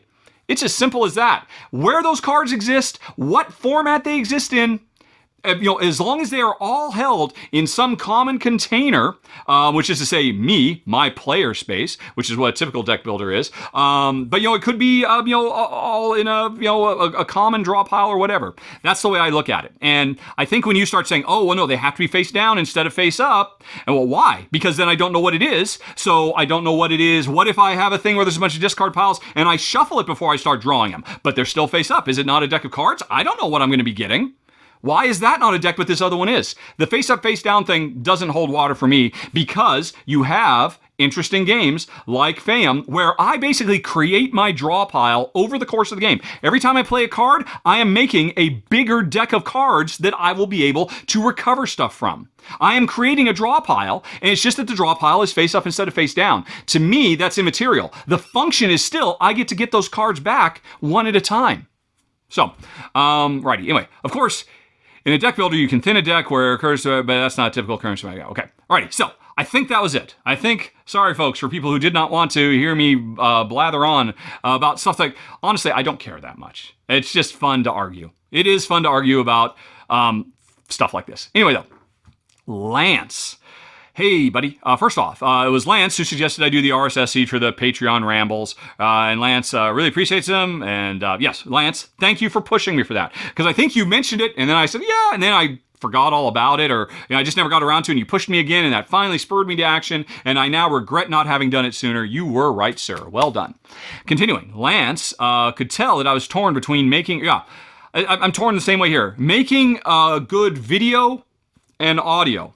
The fundamental issue of, hey, I want to show stuff in a browser right now because some people are watching this podcast episode, whereas others are only listening. And so I'm always kind of torn between that. But anyway, Lance says, as an audio-only listener, I can generally say that podcast listeners are not worried about visual elements that they don't have. We can imagine things that you're talking about, or pull out our phones and look ourselves. Don't sweat it. Thanks, Lance. Alrighty. Since you were so wise before, I will bear that in mind. After hearing me talk about progress, evolution, and technology on a recent R&R, I wanted to get your thoughts on it. Another game that I have not played for, 7 or 8 years? Let's see how well I do. Okay. I really loved the game and was blown away when it came out. I thought it was really good too. I remember in Malta, we actually played that one out on the back porch in sweltering hot sun, and we both really dug it quite a bit. I remember most about it was really agonizing over every time I would give up a card to pay the cost of another card, that it went into the common discard pile that Jen could then pull out of and all of that. I thought all that stuff was great. Anyway, sorry. Lance continues. When the Kickstarter version came out, it came with the Industrial Revolution. Right, I think that's like the 4th age. What I played in the prototype had 3 ages. It gave a 4th age. Right. When playing with that, it started running into the game, lasting a bit longer than it felt like it should go. A lot of criticism on BGG was about game length. The original intention was there for to be more expansions, and eventually have a future tech expansion, but they dropped it when they found that adding expansion just made the game longer. What are my thoughts on the length of the game with the expansion? I have the game. I don't know. I haven't played. I'm pretty sure I never got a chance to circle back around and play it. Or if I did, probably only once and then moved on. Right. What are your thoughts about? So I am going to be. What are my thoughts about the length of the expansion? You think they could have gone further with it? I think that's a bummer. If in fact that's the case, we just talked about Fame. Fame does a lot of really cool stuff. Watch my run through to see why. It's so many cool games. I think I called it, Friedman Freeze's best game of all time, to my opinion. One of the things it does is it borrows the card drafting system of Power Grid, where when cards come out, they don't just go into most expensive. You pay attention, you shuffle them around, and that's all really exciting. And the game is over once all the cards have come out. Once you cycle through the whole deck. And I felt my one complaint about Fam was it's a bit too long. And in a 2-player game, at the end of every round, or maybe at the end of every turn, I think it's at the end of every round, the 2 cards that have been on the table the longest get shucked away and they're gone. And so make room for new stuff. So that just kind of replicates more players burning through the deck faster. I don't see any reason, because other people complain that it's a bit too long as well. Why not make it 3 cards instead of 2 and just speed the game up? That would increase the speed of the game by 33%, or give or take. And I wonder if such a thing were possible for Progress. You know what? I got to go back and look. I got to go check my old videos again, and I'll be right back. Yeah, okay, I don't know how much that would work. Because I forgot. I mean, going back and looking at just how incredibly interlaced everything is with everything else in that game. They already do have this scaling of, the more players, the more age symbols have to come out. So that kind of works pretty well. Here's the thing. This drives me nuts. It seems like such a simple solution to me, and yet almost no publishers or developers or designers ever go for it when it's such a no-brainer to me. So let's say Progress. Okay, say ultimately Progress got the industrial age, and then the modern age, and then the future age, and there you could actually have to play through 6 full sessions. So the rules should support the epic mode that will take 2.5 hours, and that's really only for the hardcore players, and for regular players it would take even longer than that, and that's great. And then you say for people who are like, you know what? We expect some people would rather play for an hour. So here's what you can do. You can play The Dawn of Man, which means just play the first 3. Just play from the start, first 3, and boom, you're done. That's what the game is designed for. If you want to play The Turning Point, I'm just making stuff up. Here's what you do. You're going to start in Age 2, and you're going to play Age 2, 3, and 4. Because the era of industrialization is when things truly changed for man. And how do you do that? How do you just jump right into Age 2, skipping Age 1? You have a very quick, simple, there's a million different ways you could do it. A draft is a really simple way to do it. Say, look, here's a bunch of level 1 stuff. We are going to replicate the 15 minutes it takes to play Age 1 in about a minute and a half by doing a draft, and that means everybody will start with something comparable to what they would have at the end of the first age. And I've seen a few games do this. Colonists did this as an example, but it's very, very rare. And I think it's awesome, and I'll tell you why. I'm a big, big fan of everybody starting with a unique circumstance, unique player powers, unique objectives, and all that. And saying that, hey, after this very quick draft or card splitting thing or auction or whatever, there's a million different ways you could do this, where you could basically fast forward through an entire age of the game so that the game doesn't have to get any longer, but you can go deeper into the storyline. Whatever method you want to do it, and it would be easy to implement. Easy peasy to do. And it would be a fun little kind of mini game you play right as part of setup. And it would feel great because, wow, we're just zipping right along. Yeah, that's Stone Age and Age of Antiquity. Boom, done, moving on. Let's get to the exciting stuff. Doing that, and again, Colonists did it. Colonists was probably one of the best examples I've ever seen of this. Because Colonists, you played from start to finish, was like 7 or 8 hours long. But it didn't have to be. You could play in a 90-minute game and just only play the future stuff by doing this thing that would basically fast forward through all the early game. You do that, and it means everybody gets to start in a very specific circumstance. A very interesting puzzle, a problem to solve of, right, these things I got in my fast-forwarded version of age 1, how am I going to leverage these together? How am I going to make these different pieces work? I think that would work brilliantly. And that's, that when you release the 4th expansion, you say, look, you can play the long game, or if you want to play the express game, you can play. Here's a way to skip ages 1 and 2, and you can have a 45-minute game that is just about the age 3 and then age 4. That's awesome. And again, I point to Colonists as a great example of it. And other games have done it too. And I think they should have done it for this. So that's how I would go about it, I think. Because I looked at it and I don't think it would necessarily make sense to like do the fam thing of say, hey, you know what? It's one fewer card you have to get, or everybody, and when you go into a new age, automatically get one card of that age, or pretend you have one. I don't think that would work. It would probably mess with the balance. So a fast forward option is what I would recommend. Alrighty. Okay, then we move on to Henrik, who wonders, have I ever seen board game stats that's generated from my board game account? The insights. Yes, I have seen it. It's really fun to browse. Maybe I could look through it and share something I found. I've looked through this many, many times. I've occasionally used it to do, what do you call it? Get my basis of what a top 10 is going to be. Let me go on ahead and pull it up. I just followed your link. Oh, wait. No, what is this? This is something completely different. Well, look at this business. Alrighty. I think I have seen this somewhere. No, I don't think I've ever seen this at all. I was thinking you were talking about on Board Game Geek itself. Board Game Geek gives you certain collection stats, like how your collection breaks down based on publisher and designer and weight and stuff like that. I really love those. That's what I was talking about. You're talking about this crazy thing. Let's see. Let's go for a little looky-loo. What can we find here? Alrighty. Well, first of all, I have Shelf of Shame is going to be meaningless because I don't track my plays, do I? I bet you, if this thing relies a lot on tracking of plays, oops, here, I need to click over here, then it's probably not going to get very far. I have 432 games, a summary of my shelf. All shelf data is tracked. Goodness gracious, this is so much stuff. All right.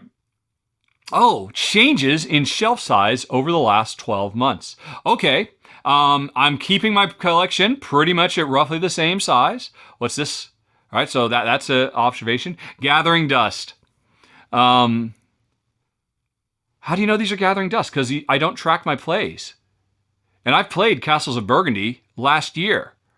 So why? I mean, I've had it since September 30th, 2020. These games that have been sitting on the shelf, it's just the games I've had the longest. So apparently the game I've had the longest in my collection is Carcassonne on the Castle. That's not quite true. I've had games longer than that. It's just the game I've gone longest without touching by either, having to tweak it, at least I'm guessing, by tweaking its, I'm assuming this is going by modified date, or is it just going by the day it was first added? Did I have had a... Yeah, I've had Carcassonne was one of the first games I got, and I got Agricola shortly thereafter, but I got a bunch of games before I got Carson C, so I'm not quite sure how it gets that. Right, and so a lot of these stats are going to be meaningless because I don't track my plays. So let's get off the Shelf of Shame thing. What is the worth? Oh, this will be embarrassing and depressing, and makes I should just sell it all. Although it's going to take a while to figure out what the worth of my collection is, apparently. Might be a bit. I'll pause and come back when it's done. Okay, that barely took enough time for me to get a drink of water. The value of my collection at around 400-ish games is $1,300. It's up $24 over the last, but 6 months ago it was $22.90. But I have actually, let's see, does it know? No, it can't know what my collection was 6 months ago because I didn't do this then. So this is probably saying that my collection overall has dropped by $2,200 over the last 6 months. $1,400. What? I don't quite understand how that works. Intersection trend. Okay, I don't understand what these stats are. But my most valuable game is Seventh Continent, and that's not even including my expansion that I bought. Glory to Rome at $133. And that makes sense. Edge of Darkness, $126. I love Edge of Darkness. Rococo Deluxe at $117 and Gloomhaven at $103. All right, the worth has pretty much stayed pretty steady for the last year. And again, right, trending. These games that are trended up in value. Above and Below has gone up 4.7 in value over the last, 3 months, I guess? Did I see 3 months here? I'm not quite sure. My Russian Railroads is rising. My Lords of Waterdeep is rising. My Lancaster is rising. What's dropping in value? Do you have a dropping in value? Alrighty. I have $541 worth of games from Stefan Feld. And, right, okay, yeah, so Steffenfeld has cost me the most money. Although, this doesn't apply for me because a lot of my games, the majority of my games I get, for free. So, but it is still interesting. Uwe Rosenberg is number 2, Michael Kiesling number 3, Matthias Kramer number 4, and Alexander Pfister number 5. That is genuinely interesting to me. Publishers, Lookout Games comes in at number 1, Hans and Gluck number 2, Eagle Griffin number 3, Tasty Minstrel, oh, rest in peace, so sad. Tasty Minstrel number 4, and Queen Games number 5. Those are interesting. This is fun. Oh my gosh, there is so much stuff here. What about general ratings? Is this going to be my ratings? This overview of my ratings. I have rated 393 games, and my average is 8.3 because I get rid of stuff I don't like. My average first rating is 8.2. My average second rating is 8.3. Alrighty. Let's see. I update 42% of my ratings. That's true. I'm always updating them. And let's see. In the last whatever, it doesn't say what time frame this is. I'm going to assume month. No, it must be probably the last year maybe. I have made 79 increases, and I'm surprised, 66 decreases. That's interesting. Right. Again, the getting played is useless because I don't track my plays. Right. Wow. Disparities. Which of my rankings have the biggest difference from Board Game Geek community? Alrighty. And Board Game Geek has something very similar to this. And I think I did a top 10 of places where I disagree with the Board Game Geek the most. Thermopolis, which is my biggest disparity. I think it's a nice little game, 7.3. And Board Game Geek thinks it's a 4. That's ridiculous. Here's the deal, though. The vast majority of people have never played Thermopolis. Only like 50 people in the world have actually played Thermopolis because it was an extremely limited little deck of card promo bonus you got when you went on the first ever board and sand thing. So there's like 50 people in the world who have this game. And but 276 people have rated it, and you know why they've done that? Because Ludi Creations did a quick little digital implementation of the solo-only version, and they're rating it based off that. At least they must be, or else they're just hate rating it. And even then, I don't think it's a 4, but the game is more fun with more players, definitely. Jen, I kept it. I kept it all this years. Shadowrun Crossfire, I say is a 9.9. Board Game Geek says it's 7.2. Board Game Geek is wrong. I mean, I'm crazy too, but I'm crazy about it. Peloponnese is my third one. Tiny Epic Defenders. Oh, I will defend Tiny Epic Defenders to the ends of the earth, till the hot, fiery death of the sun. 8.6, I say. 6.3 says Board Game Geek, and I am right. And Pandemic, I say is a 9.9. Near perfect. There's no such thing as perfect. And they say a 7.6, which is still, for Board Game Geek, pretty good. Let's see. What types of games have received the highest average rating from me? Minimum of 3 ratings. Right. So, apparently, miniatures. Miniatures games get my highest overall aggregate rating. Medical-based games are number 2. Farming, now that's not a surprise. Number 3, video game theme is number 4. What? Do I own any video game theme games? What the heck are you talking about? Are you going to tell me what that is? I guess I can click on this. There's 6 of them. Railways of the World is a video game theme? Okay, Anno 1800 is, This War of Mine is, City Skylines is, Overboss is, Diceborn Heroes isn't, but it kind of is. All right, fine. Economic at an 8.5. Basically, 3-way tie between farming, economic, and video game theme for the biggest ones for me. All right, that's fun. What else? Activity. Designers. What designers have received my highest average rating? My highest average rated game is Alain Orban with an average of 9. Now that really goes to Pearl Games. And it's probably because Orlain hasn't done as much as Sebastian Dujardin and Javier Georges. But Sebastian makes my number 3 because Pearl Games, I mean, they don't do much, but when they do something, it's amazing. Matt Leacock comes in. Rustin Hackinson. That's Nations. Yeah, okay. And Thomas Lehman. Yeah, Thomas Lehman's a brilliant designer. Publishers. Heidelberger Spielverlag. Pearl Games, my number 2. Let's see. Biggest changes in rating over time. Honshu. Let's see. Tracking began from the day they were first imported into Geek Group. Now, is this my changes? Or is this the world's changes? I don't know. You should tell me that. You're not making this clear. So I'm not quite sure. But, yeah, there's a lot of really interesting stuff here. I'm actually really enjoying it. Oh, look at this little grid that you can... Now I'm putting Lance to the test. I'm just talking about little grids and how cute they are. That doesn't help you. Can you imagine the grid, Lance? I don't think so. How my games are distributed in the Board Game Geek rankings. So, what does that mean? How my games are distributed in the BGG rankings. So, my Gloomhaven. Oh, this must be the top 100 of Board Game Geek, and it's showing of the top 100 how many games I have. Looks like I have about 30%. Designers. Which designers have the most games? Again, it's Stefan Feld, Uwe Rosenberg, Rainer Knizia, number 3, Pfister, number 4, and Michael Kiesling, number 5. I support that. Published here. Which games were games published in? Alrighty. Well, it's the newer. In my collection, 49 games from 2020, 45 from 2021, 57 from 2019, 46 from 2018, and it just gets lower and lower. Because games just keep getting better. I've said it before, I'll say it again. Apparently, I mostly, in the weight thing, dabble in the 89 of my games are between 2 and 2.24 on the BGG.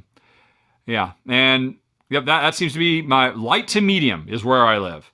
Although I think a lot of people would consider things that Board Game Geek considers light to be medium. It's like that whole thing is skewed a little bit because of the existence of super hardcore things, and there are so many super hardcore voters. And probably the majority of people who actually rank this are people who diminish a proper medium game as a lightweight game because it's not an 18xx game. So I don't know how much I believe that stat, really. Categories and mechanisms. What's the most common type of game in my collection? Most common? Card game. Which... That is that is not a card game is not a mechanism. Economic is number 2, city building number 3, fantasy number 4, dice number 5. Dice and card game, those are bad because so many games are listed as card games because they have 3 cards, or dice because they have 3 dice. But that's interesting. Economic, so I'll throw those out. Economic, city building, and then fantasy. Again, I'm not surprised. If you'd asked me, do I have more fantasy than sci-fi? I would have guessed fantasy.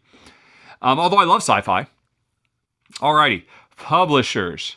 Which publishers have the most? Lookout Games, then Tasty Minstrel at number 2, Hans and Kluk number 3, Z-Man number 4, Pegasus number 5. How many of my collection breaks down by count, both officially and community voted? I don't quite understand that. What does that mean? See how their collection breaks down. Who are they? Are they me? Or they are my games, aren't they? See how my games... how my collection breaks down by count, both official and community voted. I don't understand that one. But that was fun. I'm going to keep this open. After I'm done, I'm going to go and probably play with it a little bit more. And thank you very much, Henrik, for pointing that out. That was very neat. Everybody should do this with their collection, if they have kept their collections up to date. That's Geek... Can you just go to Geek Group? Do you need all that other stuff? If I just go to geekgroup.app... Will that take me to it? Yeah, just go to geekgroup.app, folks. That was a lot of fun. There's a lot of really cool stuff there. And I think that's it. And next up, we got to go get Jen for some more game questions. So, hang on, everybody, and we'll be right back.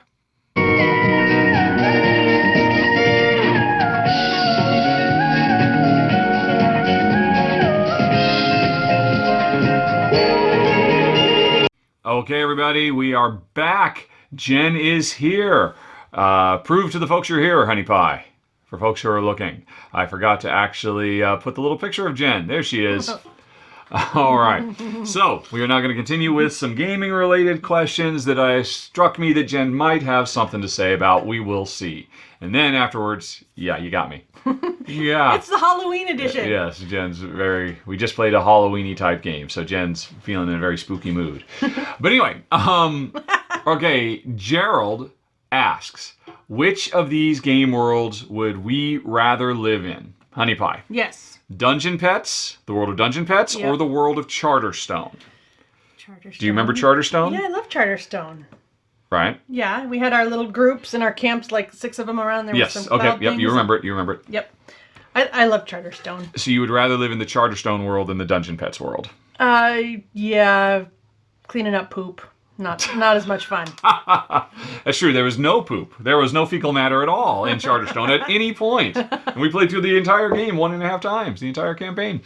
So I think I would be inclined to agree with that as well. Actually, would I? I mean, they're very, very similar. They're both just cute, cartoony, fantasy places. Surely one big plus for Charterstone is there's no overt example of any strife or conflict in the world. Whereas the fundamental underlying message of Dungeon Pets is, right, there's a lot of people over there killing and dying and stuff like that, and slaughtering our cute little pets when they eventually raid our dungeons and stuff like that. So there's a fair bit of violence that is never really addressed in the Dungeon Pets universe, whereas Charterstone seems to be a wonderful egalitarian society. So I'm going to have to agree with that one. Next up, honey, would you rather live in the world of Fresco or Kanban? Fresco, of course, you know very well, which is basically saying, would you like to live in Renaissance-era Italy or France, or would you like to live in Kanban, which is the world of today?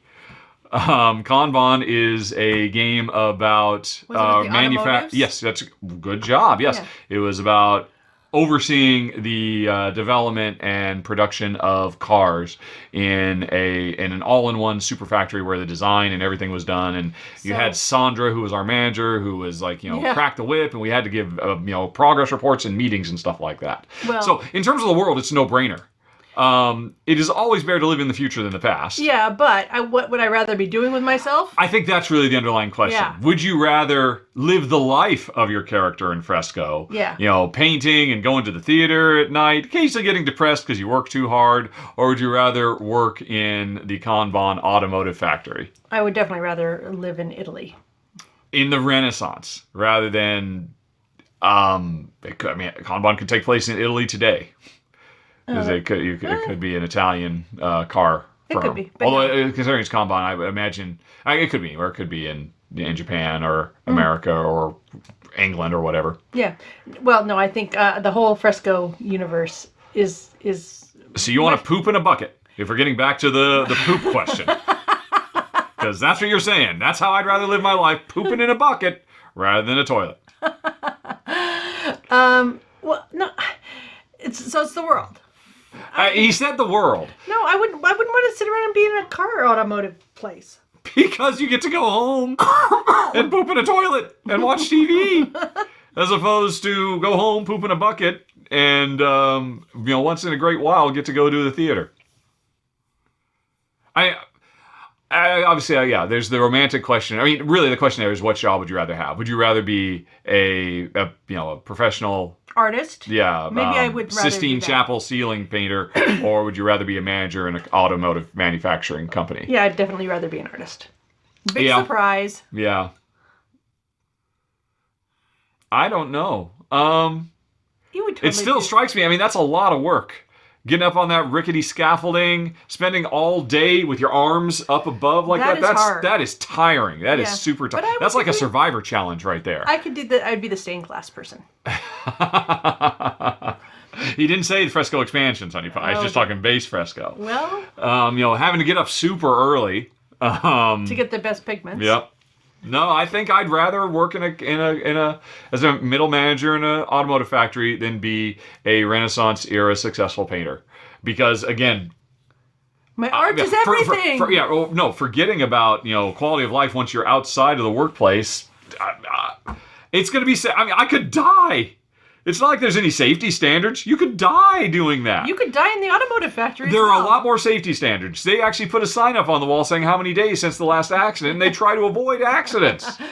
Everything about today's life is better than yesterday's life. Everything. So that's always going to be the case for me. But Jen wants her muse. And the last one, the world of Shadowrun Crossfire, which remember is that kind of Blade Runner. Yeah, it's a fantasy sci-fi future.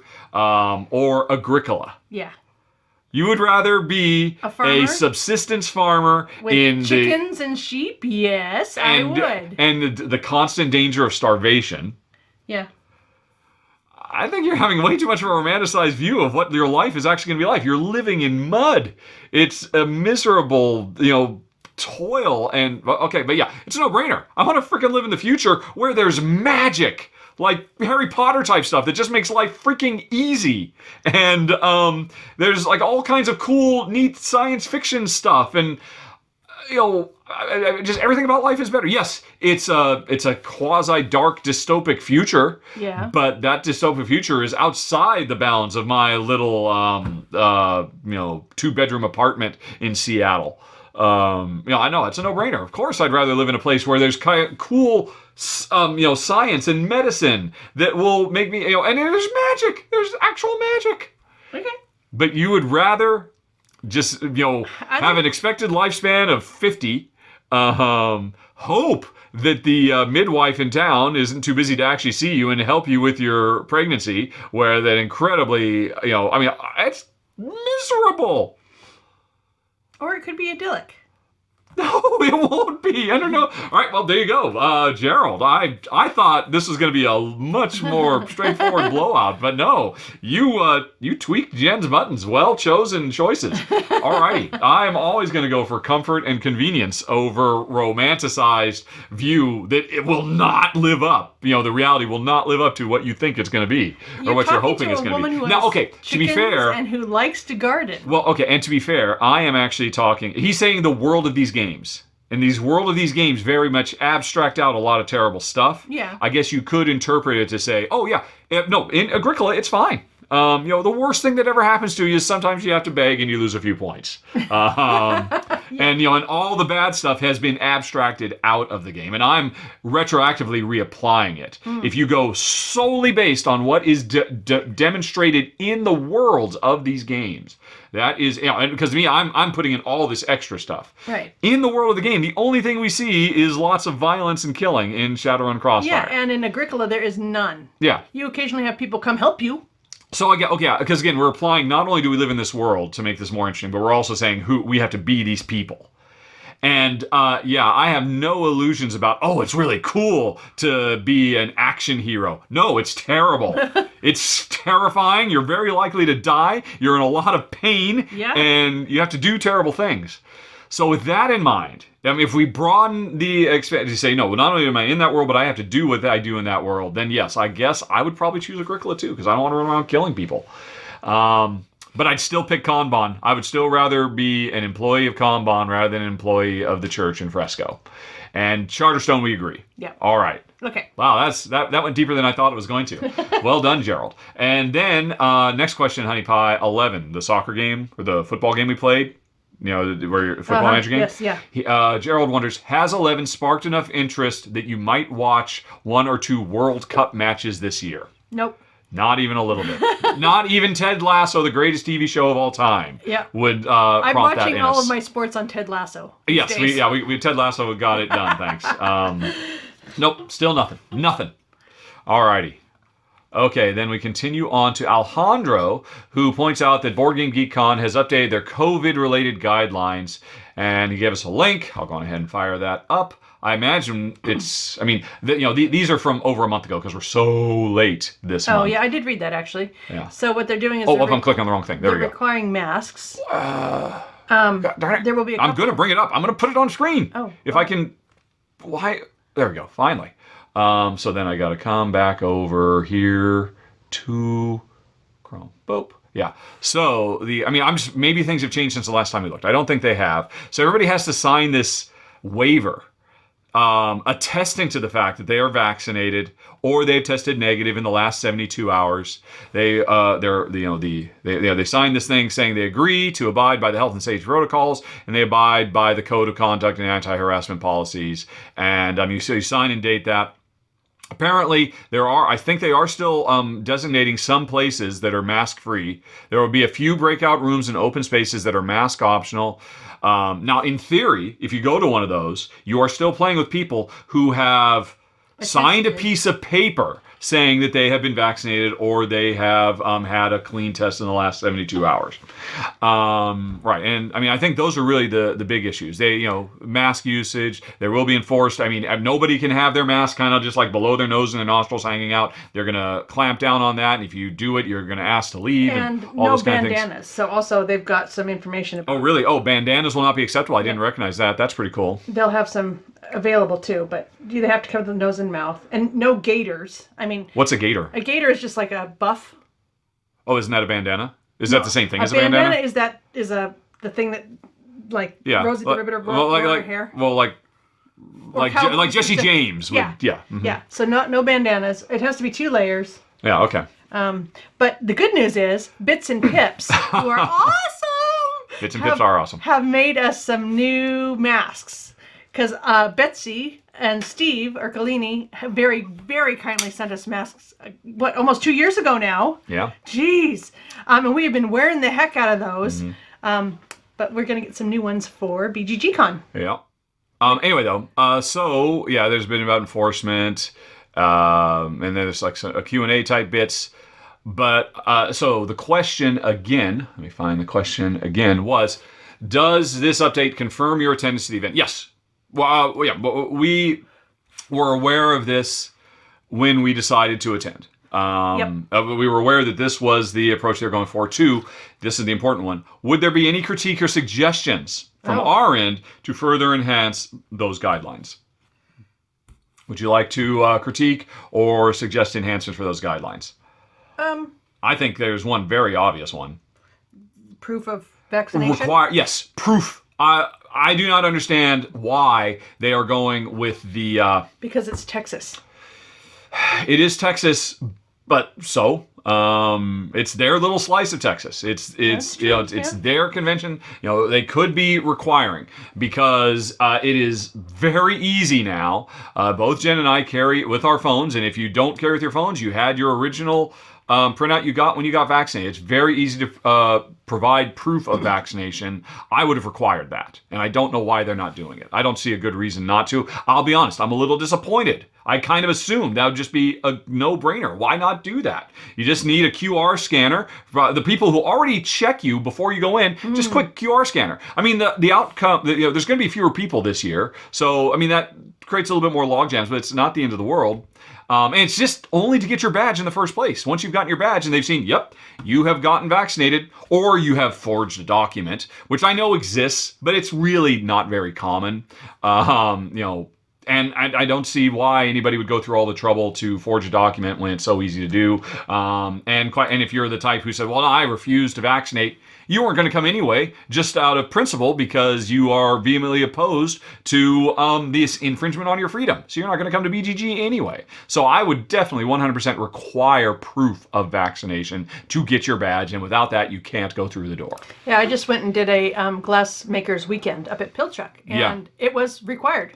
You had to show your vaccination information, and that allowed everybody there to relax. Yep. Everybody was vaccinated. And as a result, they didn't make you wear masks, right?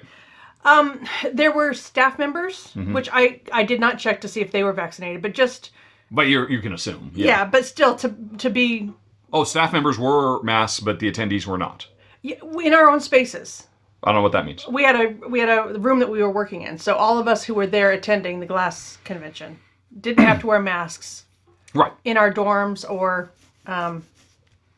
So you're saying you did have to wear masks. When did you have to wear masks? We wore masks because there was a different group there in a different, doing hot shop stuff. Oh, a different convention? Yep, and I don't know what their requirements were. Okay. So when we were... Oh, when you were just walking around, in the confines of the hotel or what? Yeah, of course. Yeah, or in the, where the restaurants or what have you. Yeah, of course. You're standing in line waiting for your... I don't understand why that's not the case here. That should totally be the case here. I appreciate it's extra work, but it's worth it. It's not that much extra work. And it's not that much. Yes, you already have to go, you have to show ID saying, look, this is who I am, so I can get the badge with my name on it.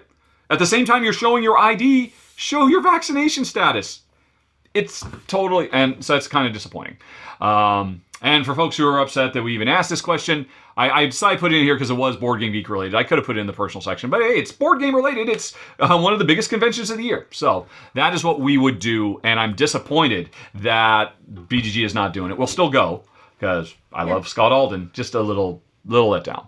Okay, Shannon loves the content, especially on our show.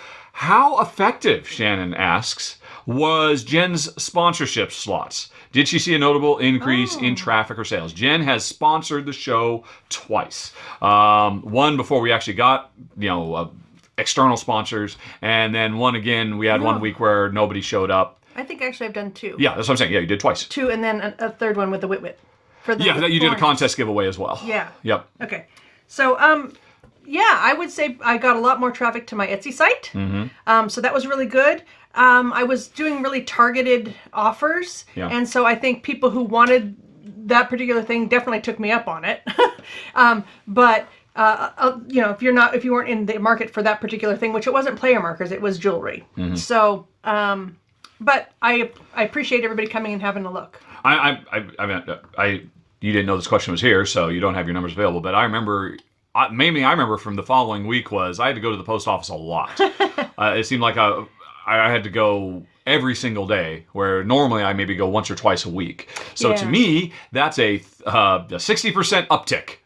But that's not very scientifically accurate. Yeah, and unfortunately, do you remember what the numbers were? No, and that was a couple months ago now. Yeah. So I don't, but I do remember that I got a huge increase in people looking, which to me is definitely a win, because even if they didn't buy right then, it's in their mind now, maybe for Christmas or who knows what. Yeah. So definitely worth doing. Yeah. So, any board game publishers who happen to be listening to the show, hey, FYI, there's a testimonial. I do know the Fun Again, they're one of our 2 recurring sponsors, and the 2 times they have sponsored so far, they wrote us afterward and said they saw a massive increase in sales, a very, very big, in the games that Ruel and I talked about that we were particularly interested in. So that's cool. So yeah, advertising works. Go figure. And anyway, though, let's see. I think that was it from Shannon. Errol.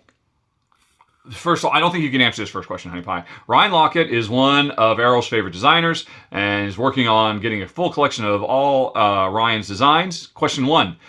Could we order our top 5 favorites of his games? Can you give me a...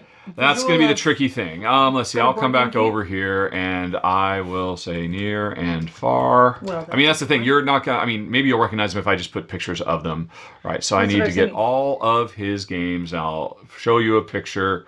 Right. So near and far, above and below, Sleeping Gods, Islebound. Just look at those, right? Well, that's not all of them. Right. So let's get the old Chrome back. We're opening up. All right, this stupid thing. I don't care about expansions. All right, if I sort it by rank, it'll get rid of the expansions. All right, so near, far, above, and below, Sleeping Gods, Islebound. We've never played Empire of the Void. We do have 8-Minute Empire. I read that as vampires. Vampires of the Void. Yep. That's that game still influencing me. Which one? The one we just played, the roll and Oh yeah, you're still got vampires on the brain. Yeah. Yep. Alrighty, I think. Or we haven't played Mega. Did we play Mega Man? We did play Klondike Rush. Just gonna open them really quick so Jen can see pictures of all of them. Okay, so near and far, you're definitely gonna know this one, Honey Pie. That is the one where traveling the world to go through books. I was the robot kid with the glass shard. You were the guard with a dark past who is trying to and you fill up all the tents. Yep. You're racing to get all the tents filled. Right, so that's one. Above and Below is an earlier one where we are, building above, and we had workers. When the workers they go into the tire, they eventually slide back over, and we're basically trying to build a bunch of buildings that do different things. But you could also go below, and it had. Both of these had little story snippets as well. This one had very simple ones. Near and Far had bigger ones, and you're building either below or you're building above, and you just keep the workers are kind of on a conveyor belt of, okay, they work and then they come back and they're tired or they're injured and they eventually slide back over so they can work again. So that was Sleeping Gods is the most recent one. This is the one where we're the crew on the boat and we're sailing around, and there's that combat game where you have to, I'm going to target this one and the damage is going to cross over to the next one, because all the monsters are kind of in a row and you're trying to do a little Tetrisy thing. Yeah, but mostly we go around and we... Tetrisy thing. Let's see if there's a picture of that. It's very important. It's really the heart of the game. We did a live playthrough. Remember, we each of us have to control multiple characters. Yeah. The captain, we control both. I'm just not remembering the Tetris. Why is there no picture of it? Come on, people. Put a picture of what is 80% of the gameplay of this game. And no one is going to show a picture, and you're not going to remember without a picture. Jeez Louise, this is ridiculous. Come the freaking fracking on, all right? I'm going to go to Rahdo. Sleeping Gods. And the live playthrough we did a few months ago, the most hated playthrough we've ever done. Why? We got more thumbs down than ever before because we wore masks. Oh. Remember we wore masks? Yep. People hated that so much, got so much anger. But anyway, yes, remember combat. All the bad guys are in a row. Yes. And you do, Yes. yeah, okay. Yep. Why there's no picture of that on Board Game Geek, but whatever. So, you've got that one. Okay. All right, then we've got Isle of Skye. This one we have not played for many, many years. Not since we were back in Malta. We were like privateers. We're sailing around from island to island. This is obviously a randomly generated world. We're having events. It didn't really have storytelling. At least when we played the prototype, it didn't have storytelling type stuff. But you built up a crew on the ship. Instead of getting hurt, they'd be down in the basement. We're collecting fish, dealing with monsters. And it's basically like a pick up, or what do you call it? Pick up and deliver game, because we're sailing around, picking up stuff in one place, taking it to another place, that kind of stuff. Mm-hmm. There's that one. Then there is 8 Minute Empire. Wow. Which we have not played for many years as well.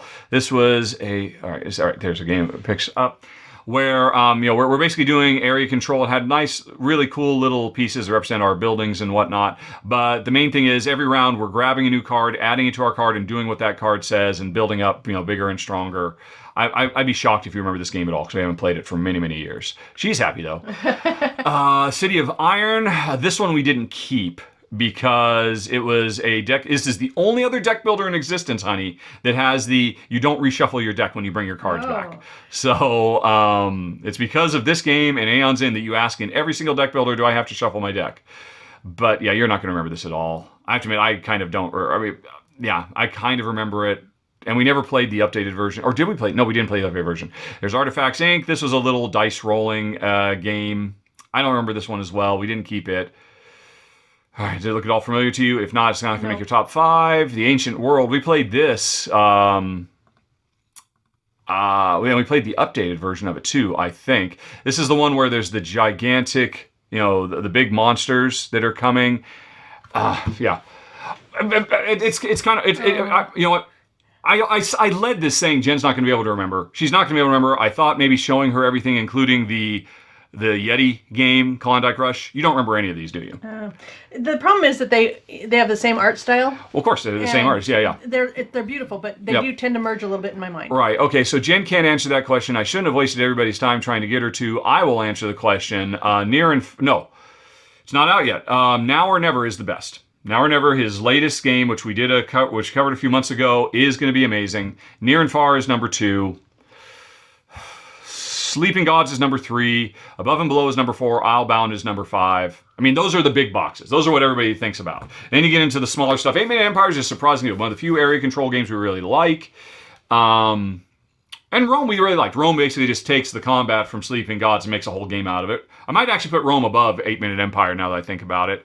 And then, what's it? Artifacts Inc. would be next. And then Ancient World, unfortunately, Ancient World, even with the updated one, was still just way too cutthroat for us. So I would then put City of Iron, even though it had some balance issues that we thought anyway, and then Ancient World at the bottom. Okay, sorry folks, that took so long. Sorry folks who are listening. But anyway, we're now going to move on to the thing I thought Jen could answer. Because you point out, variations in Ryan Lockett's games. Sometimes they have emergent stories, and sometimes they have very specific storytelling beats. So the question is, honey, what are your thoughts on emergent story versus implicit? And what is your favorite game or memory that leans on emergent story? So what emergent, I haven't even read what he said, but emergent story means the story grows out of the actions we choose. Mm-hmm. It's just kind of, the game is designed for us to tell our own story, as opposed to an implicit story means, no, the developers, the designers wrote a story, and we're going to play our way through that story. So, thoughts, emergent or implicit, which do you prefer? I'm going to make, while you think about that, I am going to make sure I'm actually interpreting, because I could actually read his email. That would be a polite thing to do. Emergent story, not implicit. I'm pretty sure I've got that right. Yeah. So. Well, I think I'm going to say emergent, because that definitely customizes your experience to your game. And that's one of the things, like when you take pictures of games and you want me to remember them, you always take them from your point of view. Mm-hmm. And I think you should take them from my point of view if you want. Then you can take the pictures. Okay, maybe I will. All right, maybe you will. Yeah. Unfortunately, where you're sitting, it creates a lot of glare in the picture. That's why I mostly take them from my perspective. Fair enough. Right. So I think, yes, I have enjoyed stories that, that was our board at the end of the game. Mm-hmm. Charterstone and pandemics and... Well, then following on, what is your favorite game/memory that leans on emergent storytelling? What is something you can think of from any game that's like, oh, wow, that was a thing that happened unique to us because of the circumstances of that game and the choices we made. So that's the problem. Emergent stories are much harder to remember. Unless they're really, cool. Yeah, I mean, I know that we've talked about games that have been really amazing at the time when we were playing them. I think Charterstone actually had some pretty cool stuff happen. Yes, but I mean, those are implicit. Those are what you are remembering from Charterstone are the things where, okay, when you get to Chapter 7, this thing's going to happen. Open this envelope, bring this new thing out. That changes the function of this game. That's implicit. That's not the story. That is a story that was designed to happen, as opposed to things that just kind of grow organically out of our experience. See, the problem is, I agree with Jen. I love a good story. I mean, I do like implicit storytelling in games, but I prefer emergence as well. It's kind of part of my background as a video game designer. But the thing is, we play literally hundreds of games every year. Hundreds. And it is impossible. If we were normal people and we played maybe 5 or 6 games a month, they played on the weekends, and that was it. I'm sure the emergent stories that we have experienced many, many times over the years would stick with us more. But it's kind of impossible for us to remember that kind of stuff. And so what we tend to remember are the, Pandemic Legacy Season 1, when the thing happened, which are implicit or, they're designed. Doesn't make them better. Oh, no, but okay, I do have one. I do have one implicit. And it is, interestingly, from Pandemic Legacy Season 1. Pandemic Legacy has big story beats. Big, whoa, the whole world just changed. But probably the most impactful story, or emergent, also happened there, which was... I think it was Riyadh, throughout the entire game, had always been, just through dumb luck of the card draw, the epicenter of where the infections kept. And there's a system where the more a city gets hit, the closer and closer it falls into complete chaos and disorder, and, it falls. And I remember we fought so hard to keep that city alive, and there came a point in the game, 100% because of the choices we made, had nothing to do with the story, where we had to, we will lose this session of this game if we don't let millions of people die. And it still hits me to this day if I think about it. So, and now to be fair, the developers, Matt Leacock and Rob Davio, they designed the game for that sort of thing to happen, to come about in an emergent fashion. So that's kind of like an interesting mid where, okay, we know we want these things to happen. Let's try to set the stage so it seems like it emerges naturally, when in fact they were pulling strings behind the scenes to make those kinds of moments happen. So maybe that's the best. Maybe, a thing where, okay, we want to feel like this happens because of the player's choices, but we've also architected it so it's likely to happen is the best way to go, because you can have your cake and eat it too. Have insanely, scripted emotional beats that feel like, and so maybe that's, I think, the best way to go. I've given you enough time, honey. Can you think of anything? Oh, no, I was just busy reliving. Yeah, we'll never forget that. Alrighty, number 3. Do we prefer campaign stories or one-shot scenario-based games? And this is getting away from the emergent. If they create a story, let's see, it was Errol, right? Yeah, Errol is starting to prefer the latter, as they don't get games to table as often. So games can, if they're going to have written stories, they can have a campaign like the Ryan Lockett's we were talking about earlier. Well, actually, Above and Below is a one-off. In theory, there's like little story beats that happen, but there's no connective tissue. It's not like, oh, we finished this chapter, let's move on to the next chapter. Whereas there's more recent stuff, hey, we do the chapter A, then B, then C, then D. Which do you prefer? Well, again, I think if we were normal people, I would probably enjoy the longer storylines more. But again, because we play so many games and we're always moving on to the next thing. For sure. I think that I don't actually get as emotionally involved as I maybe could if we didn't play quite so much. Yeah, but I mean, that doesn't make... so you're saying because we at most will play a game 2 or 3 times, and that means we will inevitably end with a cliffhanger. We're going to walk away from this game now. And we'll never know what happened. Because we got to move on and cover the next thing. You're saying that because...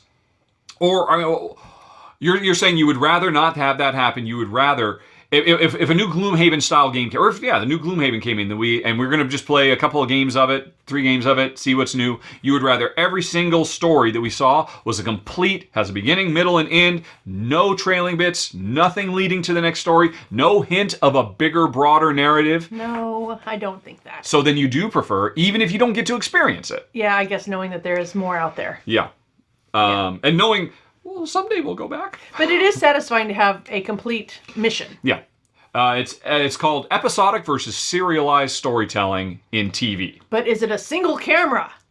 Oh, that is a different television reference. God. So you would prefer serialized to episodic, even if you never actually get to see the full serial. Yeah, I guess so. Yeah, okay, that's what I figured. I'm the same. Okay, then we move on to Ethan. How do we approach games like Concordia, the base game, putting aside expansions, that don't have any setup mechanism that could help players form initial strategy? This is a take on, because we've talked about this in the past. Yeah. I think in recent episodes that we prefer a game that isn't quite so sandboxy, that gives us a direction. Especially, how would you help a new player learn the game? Thanks, keep up the good work. Looking forward to the next R&R. Alrighty.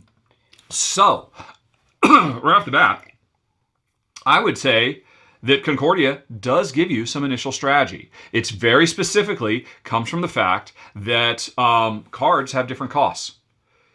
One of the things you're going to do, there's no way you're not going to play Concordia and not buy new cards. There's no way you're going to play Concordia and not buy new cards. Cards further to the right are more expensive. Cards to the left are cheaper. And you're going to want to buy some cards sooner or later, and that is going to affect you. I mean, certainly when I sit down to play Concordia, I'm already thinking about, even if I don't buy cards until the 3rd round, what card am I going to get? Am I going to wait for this one that's over there to the right to get cheaper, because hopefully Jen will buy some, or am I going to buy one of these? Knowing that is already giving me a direction. I don't know that Jen plays like that. I'm just looking at which one Concordia is. I can put it back on the screen if you like. I've got it. All right. Okay, Jen's got her own. Yeah, so, but then I can't show the people what you're looking at. Concordia. Alrighty, bring Chrome back up. Concordia. Yes, Honey Pie. So, we have not played Concordia for probably a year or so. This is the game where you are, spreading. We have England maps and Italy maps and all kinds of maps. But you start out with one boat and one person. Oh, yeah, they move around, get a whole bunch of them. and you're trying to build all. I think they're called colonies in all these different areas, putting your buildings on it. And but another big thing you're doing is, you're doing that with a hand of cards. These cards, the Senator and the Mercator and all of that. You start with just a basic hand. And one of the most important cards is the Prefect, where if you play a card I really like, I can play the Prefect, which then copies your card. So it's all about timing, gathering the resources so you can build more buildings and expand your dominion over whatever the map is.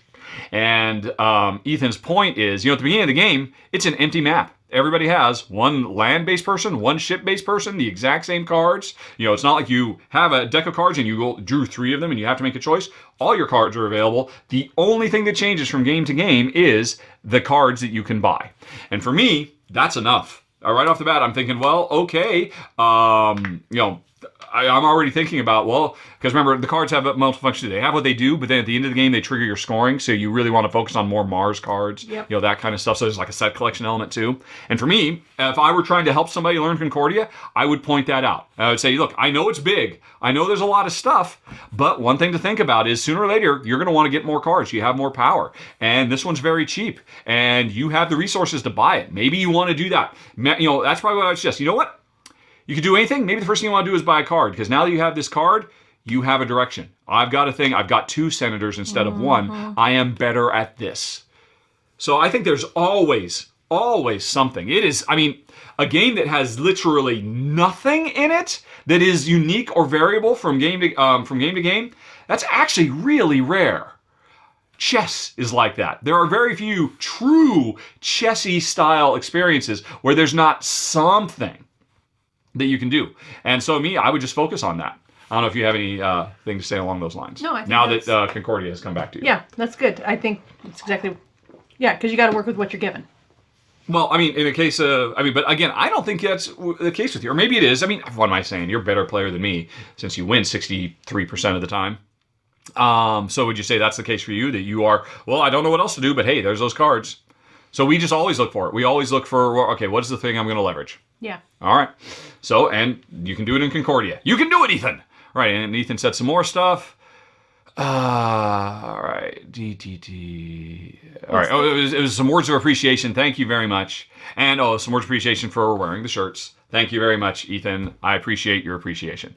All righty. And that's it, folks. We are now moving on to the personal questions, which means some of you, we're going to say adios because we already dipped a bit into personal stuff there. And there's going to be more personal stuff. We're done with game-specific things. And so, if that's what you're here for, as always, thanks very much for listening or watching. Send your questions to questions@rahdo.com. We got no show if you don't help us. And talk to you later. So long, bye-bye. And if you're staying, if you'd like to hear about me and Jen as people, hang on. And we'll be right back.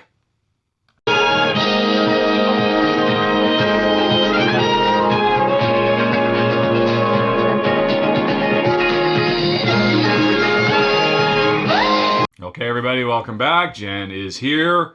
She's got her laptop in case we get into any boring video game questions, which I think there are some, or some TV questions that Jen won't care about. But her first question from Matilda, I think this one is to Jen. We both love to travel. Have we ever considered any program like HomeExchange.com or LoveHomeSwap.com?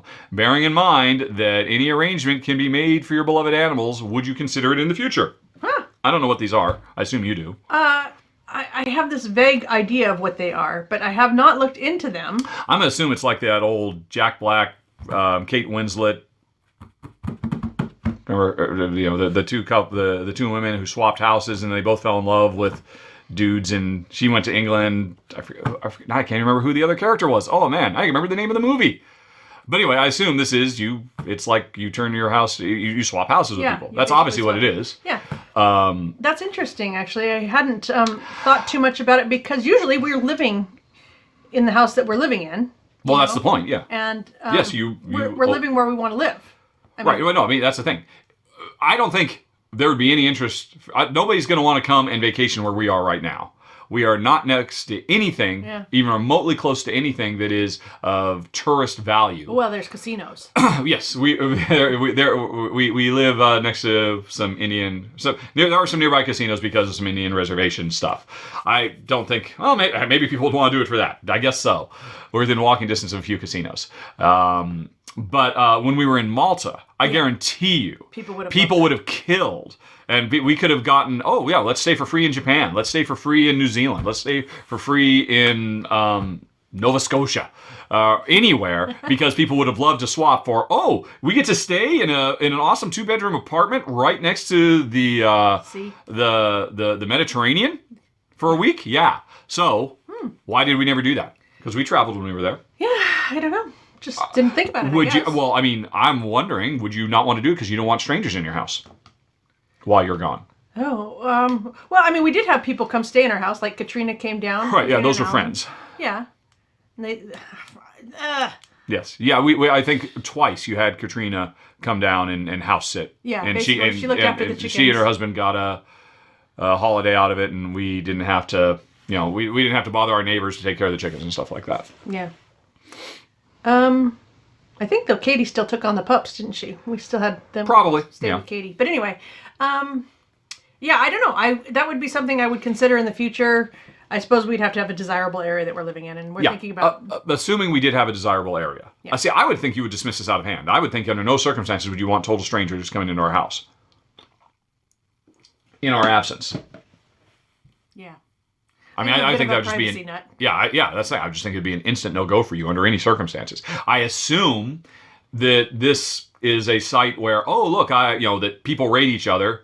The people rate the place they're staying, but they also rate the guests that they had in their houses. I got back, everything was fine. They seemed to be, they left it cleaner than I left it. That kind of stuff. I assume that you get those sorts of things going on, so you can see the rating of people. Yeah. But even in that case, I don't think you would be comfortable with a complete and total stranger who you will never meet and never see again staying in our house for a week. Yeah, but that's similar to Airbnbs. We've stayed in people's houses. Yes, I don't imagine you would ever do an Airbnb. Yeah. So that's the thing. I can't imagine this would ever work for you because you're such a privacy nut. Yeah. Okay, fair enough. I'm just looking at their site. All right. Well, Jen will continue to dig in, Matilda, but I'd be totally fine with it. I'm an open book. Look at me. Look at this show. Would you like to see our bank receipts? But no, Jenna is a very different beast, and probably a wiser beast as a result. All right, while Jen's looking up, she might circle back. We're going to go on to Lance, who, in response to Lance's questions about concerts, I said people develop their taste in music when they're in high school.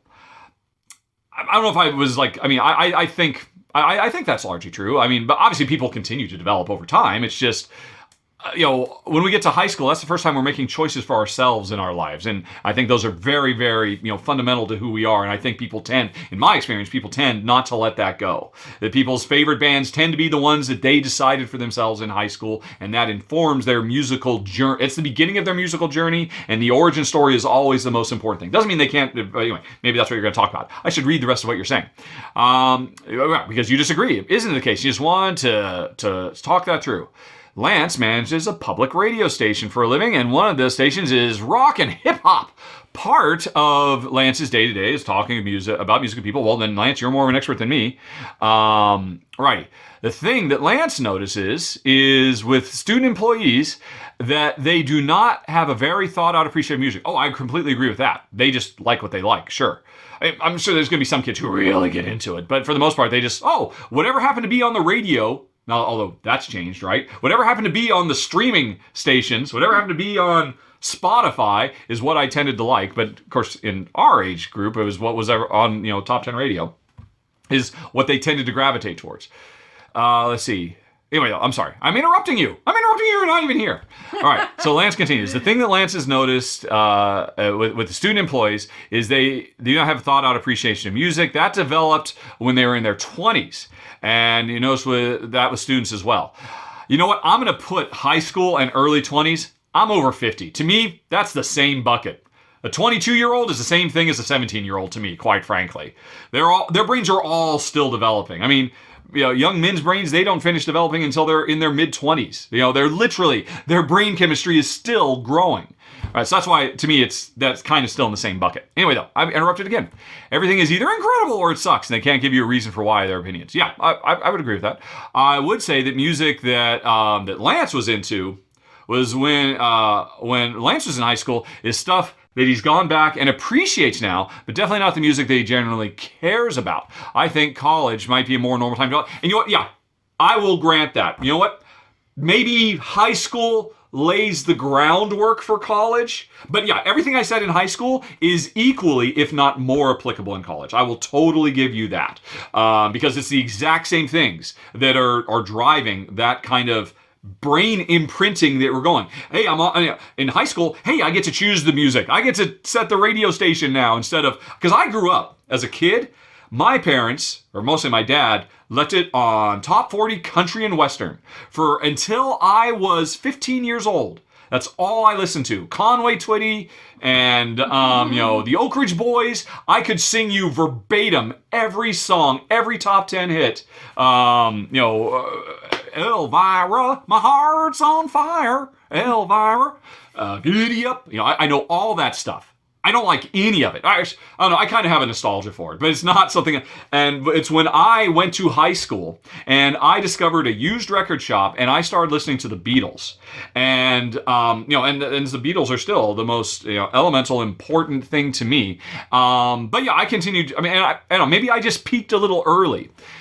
Because there's definitely other stuff I discovered, but Beatles are still in my soul in terms of musical impact. But to me, college wasn't as much of an impact for me. I mean, both Jen and I are college dropouts.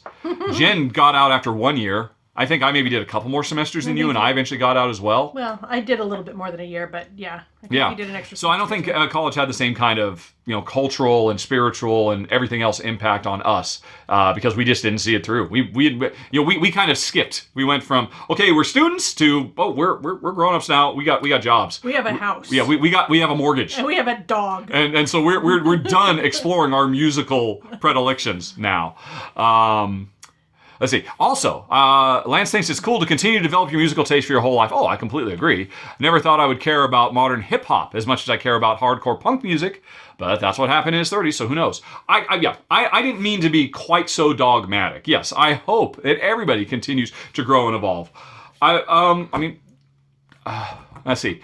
Actually, I don't really pay much attention to music now. What do I like? But, well, like, so I listen to Pandora a lot. And I have a couple of stations that I love. But sometimes... And for folks who don't know, station in Pandora means Jen has identified one song she likes, and she said, Pandora, make me a music station that plays music that is based on the rhythms, the syncope, the vocal inflections. Give me more stuff that's like this. Yep. So what are the ones you listen to? Go Big or Go Home. Go Big or Go Home. Yep, that's probably my favorite one at the moment. Yep, yeah. But I just love that. Actually, I was at the chiropractor the other day, and they had one playing on there that was just great. It was a really terrific station, and I asked her, what is this, a radio station or what? And she says, no, it's a Pandora station. She gave me the name of it. I'm like, put it in the thing. I've got something new to listen to.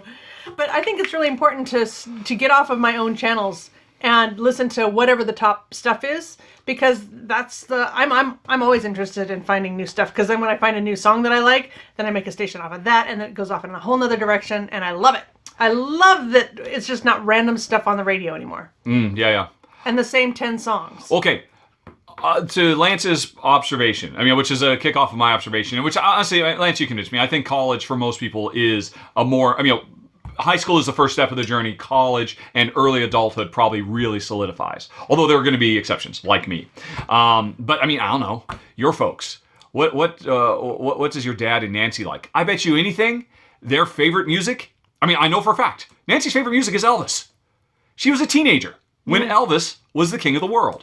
And I believe if she had been a teenager in the roaring 20s or 30s, Cab Calloway, even in late life, would define what her favorite, what's really deep down in her guts. And again, I would extend from high school to college age, but still those early days when our brains are literally still in a chemical way forming. Yeah. So you, of course, worked in a record store in high school.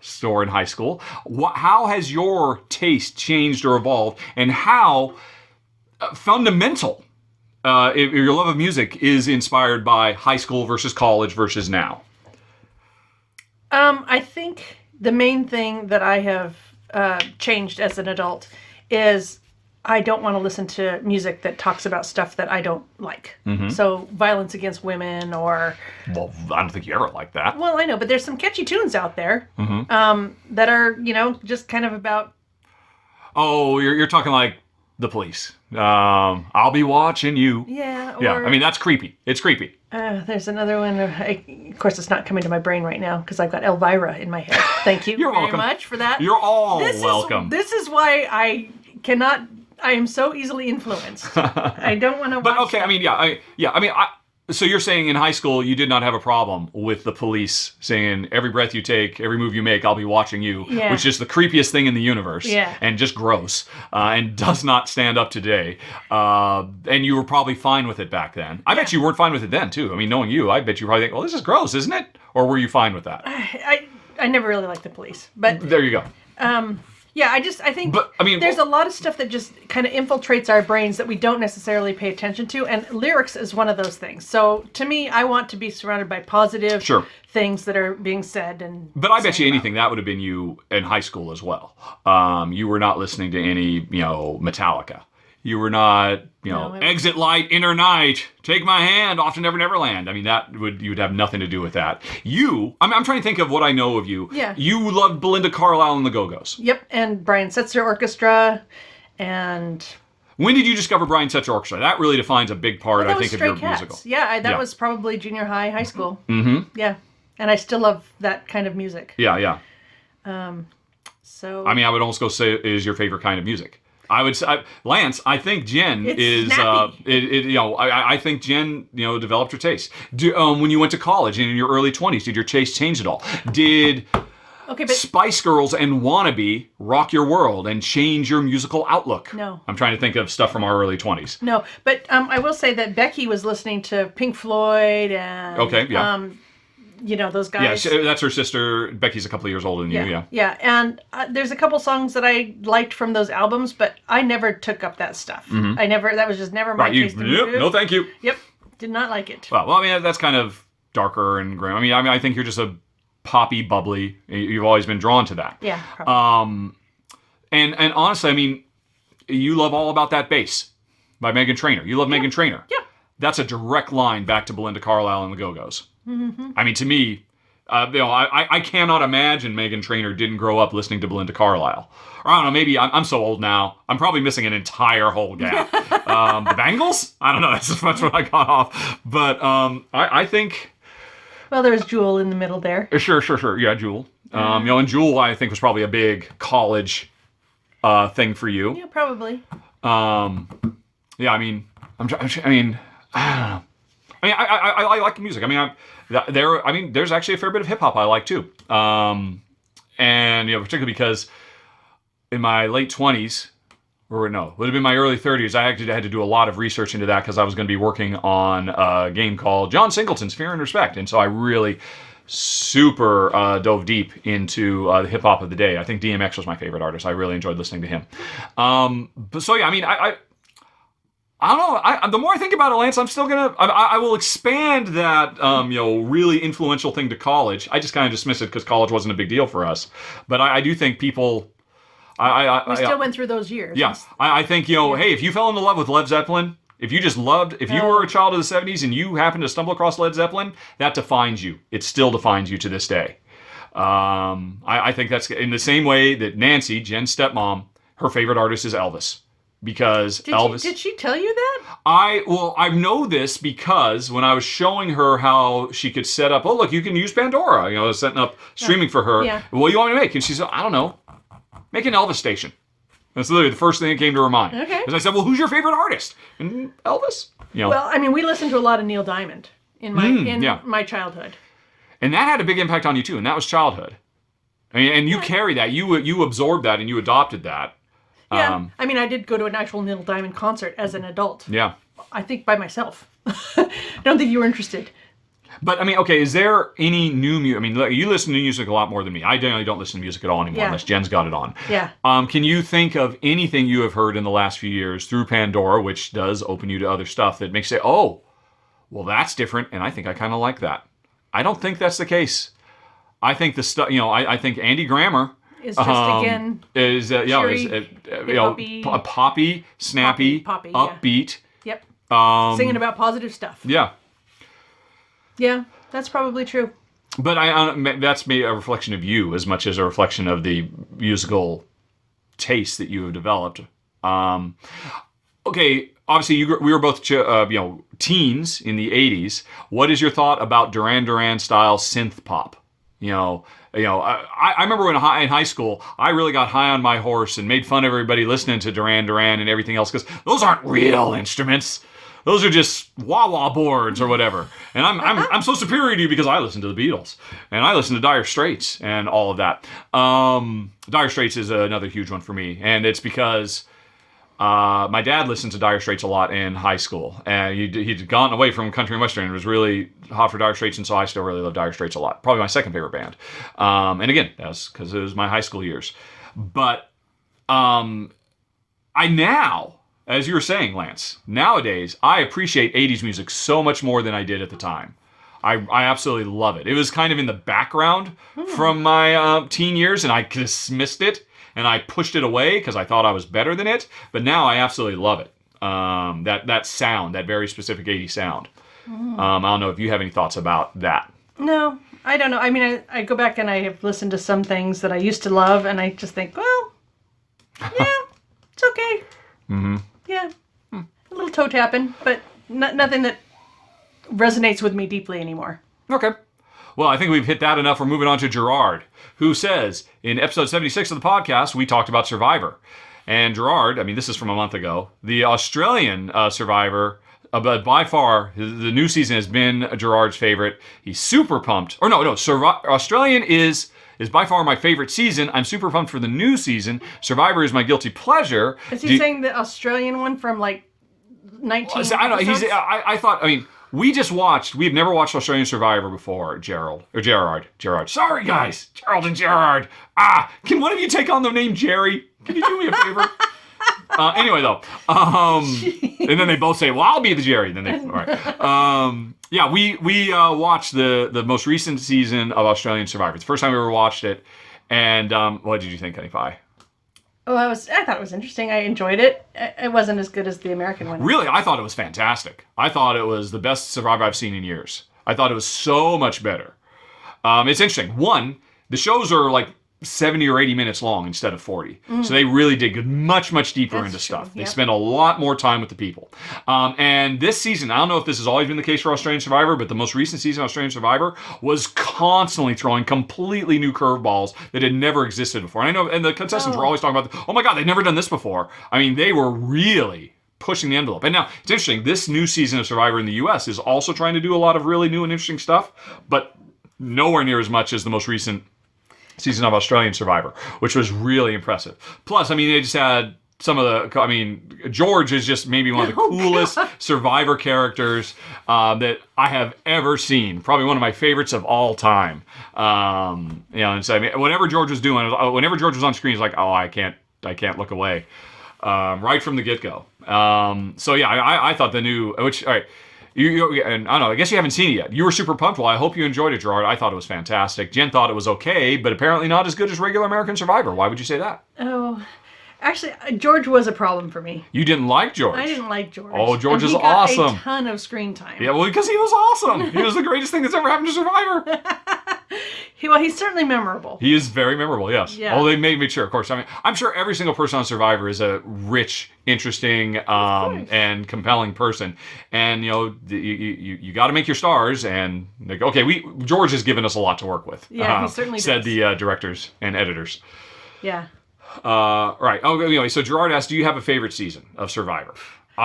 They all blend for me. Exactly, they really do. We are not that hardcore. My favorite season of Survivor is always the most recent one I've seen, I suppose. I don't think there's ever been, oh, well, that was a terrible season. That was boring. I know some people like, oh, yeah, season 13. Ugh, what a snooze fest. I don't know. I don't think that's ever happened. No. I mean, there's so many of them now. There's just a few highlights that stand out for me over the last 21 seasons. Well, then, do you have a favorite game or puzzle? Gerard asks. No. You don't? No. My favorite is always the ones that are like almost scientifically designed in a lab to really create incredibly emotional, heroic moments. And those tend to be the endurance ones. Because, I mean, they're the least visually interesting. No, there's no movement. Nobody's running around. There's no reason to shout or scream, or there's no fear of injury or anything like that. But, you know, probably still my favorite competition of all time was when, I think his name was Andrew Savage, and everybody called him Savage. His last name was Savage. And if I recall, I don't remember the particulars of what the circumstances was, but they were on a losing tribe, and I think he was on the outs with his tribe, but still... he was like a statue. He was like Hercules, and the other tribe just kept putting more and more stuff on him, and he would not break. Stuff like that. You know, unbreakable moments are very cool. Well, we just had one recently. I don't want to spoil it for anybody. Yeah. Yes, they did a similar thing like that in the most recent season of American Survivor, I think. I can't even remember now if it was an American or Australian Survivor, quite frankly. Okay, but I'm not talking about that. I'm just saying there was a really amazing moment in the one we just watched. Was it last night? We've watched one this week, yeah. Okay, well, anyway, do you remember which one? I mean, it actually made me cry. What was it in a competition? Yeah. What was the competition? It was that you had to throw the ball up, and it rolled down the thing, and then while it was rolling down, you had to cross the ropes. Yeah. Do you know what I'm talking about? Are you talking about the woman? Yeah. Yeah. Oh, wait. Yeah. Yeah, that made me cry. Just a really good human moment. Yeah. Yeah, and I've recalled Jeff commented, these are my favorite moments of the whole show. Yeah, absolutely. Yeah. So. Anyway, yeah. Do you want to pause a minute? We can hear Daisy's barking like a crazy dog out there, and we need to comport ourselves. So we'll be right back. Hold on, everybody. Actually, I don't have to pause. I'm just going to hit the pause button. You wouldn't even have known. If I can hit it. Okie doke. Jen is back. Daisy is in the room too. I think she smuggled her in. She shouldn't be here, but hopefully she won't shed too much. And then finally Gerard says he's got another Lego animation he made with his daughter, which, Gerard, thank you very much. We will watch that after the show and let you know how it went because we got a lot of questions still. But, yeah. So, moving on. Helmet. Righty. Okay, Helmet, are there any mountains that we have visited or want to visit? No. And do we prefer the scenery of sunrise or sunset? Mountains, honey.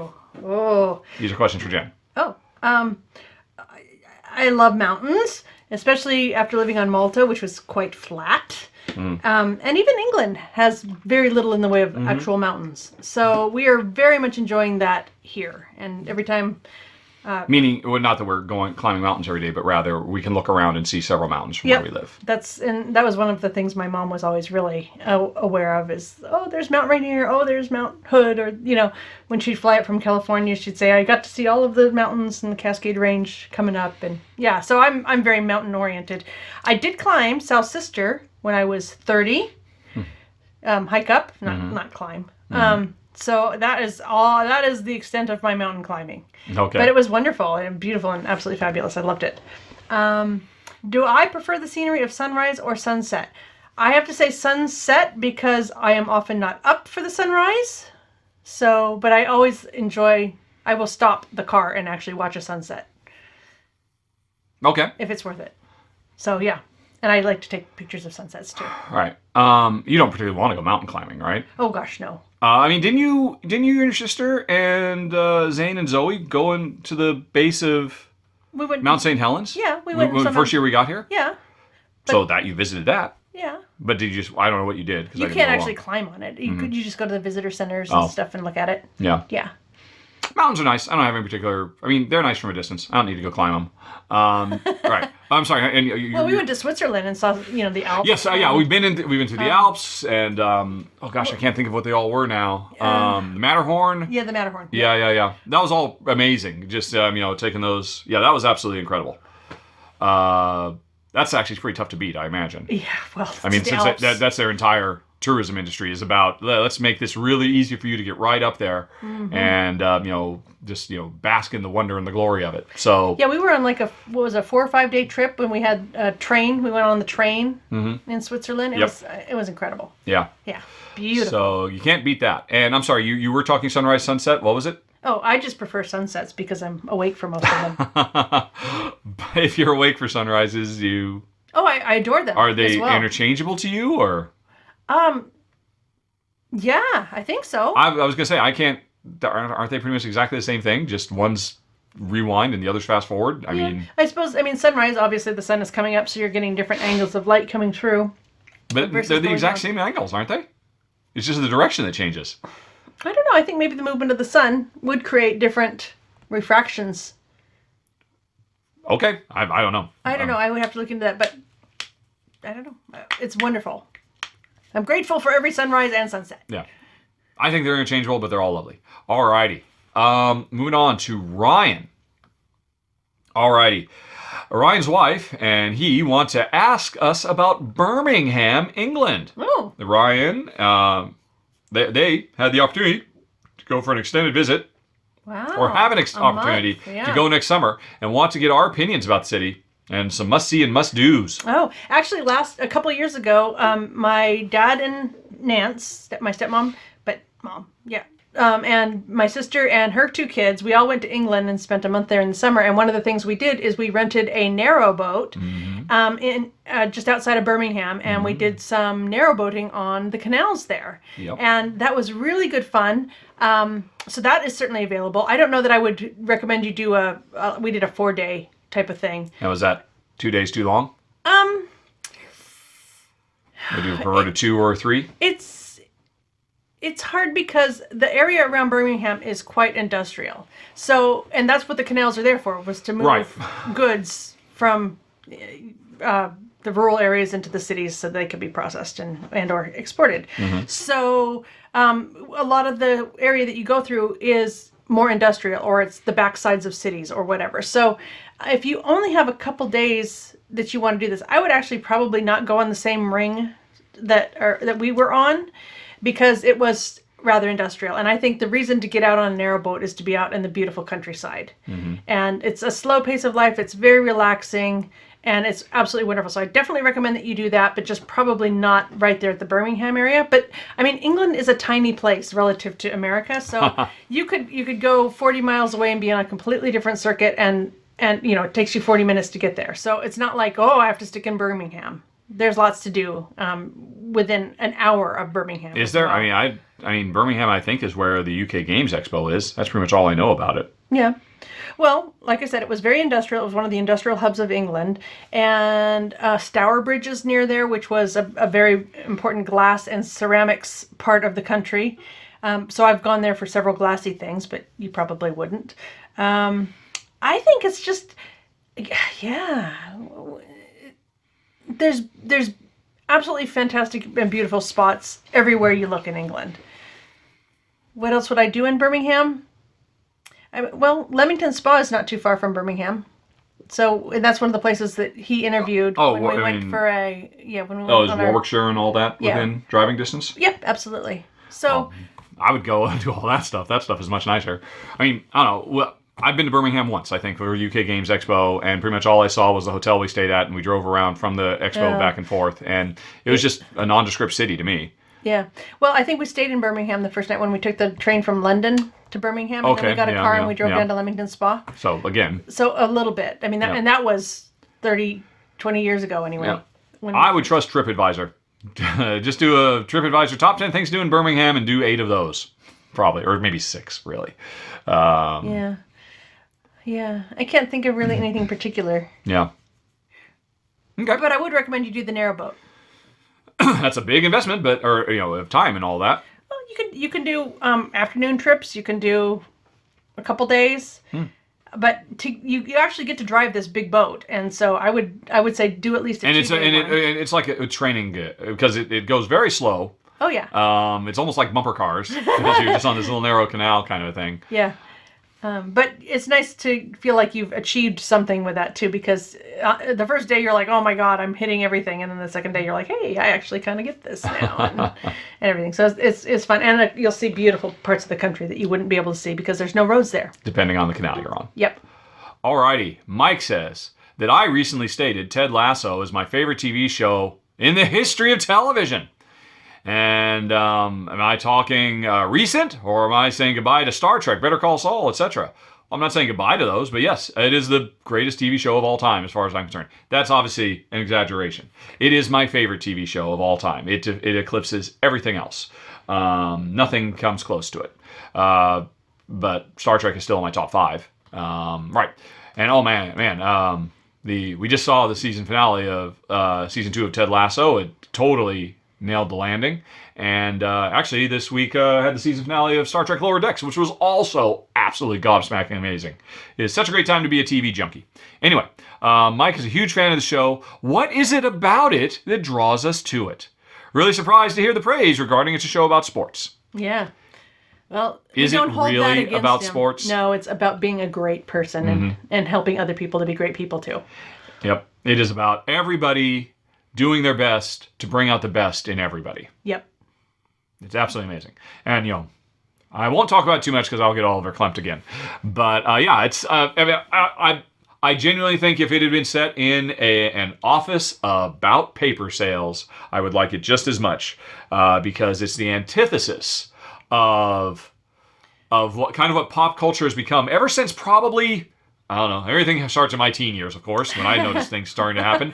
But, Married with Children signaled a change, a coarsening in comedy. I mean, I know that's not true. There's wholesome comedies and whatnot. But a lot of comedy, a lot of network comedy is about, punching down and belittling and making fun and stupid people and all of that. And there are no stupid people. Even the ostensibly stupid person is still has their own sense of... Incredibly endearing as well. Yeah.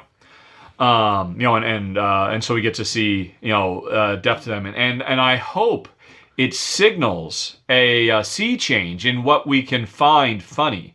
That we don't have to laugh at people, we can laugh with people. And I think that's what makes Ted Lasso so amazing. And it just happens to be about football. And it could be any sport, it could be any job. It's a workplace comedy, and it's the antithesis of what we think of comedies being. And I absolutely love it. Me too. Do you have anything to say about it, Honey Pie? I love it too. I love it too. Yep. Even if we occasionally have to turn on subtitles. What did they say? Rewind. Yeah, Roy's a bit mumbly sometimes. Yeah, and Keely can actually sometimes be really, or accent can get really thick sometimes too, but always worth rewinding. Yep. Alrighty. Gerald. Jerry2 says, "Hi, Jen. How's the eye? And how difficult is it to make glass now?" The eyes are much better. Thank you very much. And I'm getting on. I'm thinking actually I'm going to go get a pair of glasses for lamp working. I just think I'm... Really? Yeah. I think it's still healing, but I've been struggling with it for almost 2 years now. Mm-hmm. And... You're not going to go back again? I don't think so. I mean, I feel like they've had many opportunities to correct it, and maybe this is the best it's going to be. Mm-hmm. And I have to remember I'm 50 now. My eyes don't heal as well as they did. How is it? It's 90% of the time it's good. It's good. And 10% of the time I'm like, oh my gosh, what is going on with my eyes? Why are they not working? Wow. 90% success rate after 2 years and 6 operations. Yeah, or whatever it was.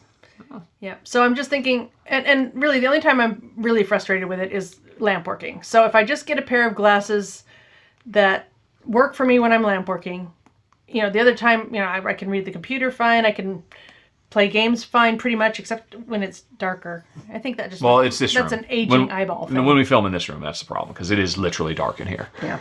Anyway, thank you. Pretty good. All right. And I love not having to have glasses for driving and walking around and everything else, because I do have to remind myself I was wearing bifocals. So this is still a vast improvement. Very good, yes.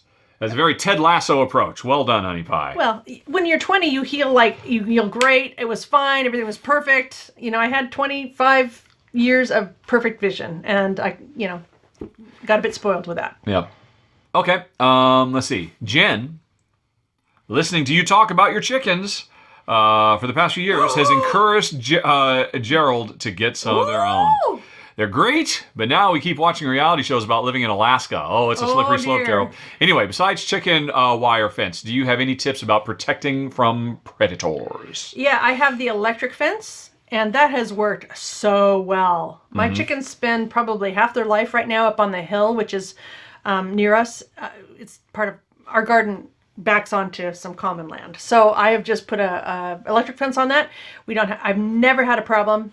Even hawks. It's a wide open field and hill, and not that they're going to be dissuaded by an electric fence, but I'm just saying. No, not going to be at all. We have no problems. I've seen the neighbor dogs charge the fence, and their little wet noses. It's a lot more, I think, painful a shock if you've got a wet nose. So you've seen them actually collide with the fence?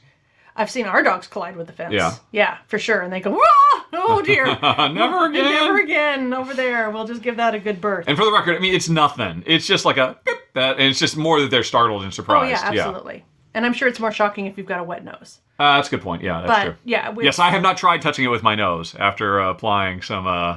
licking your nose and then sticking it on the wire. That's a good point, yeah. That might make it a bit more extreme. Yeah, but we haven't had problems with raccoons or anything. Yeah. So, yeah, and there are definitely... we've seen raccoons walking down our street. Yep. And we've never had a problem with raccoons getting in there, pestering them or anything. Yep.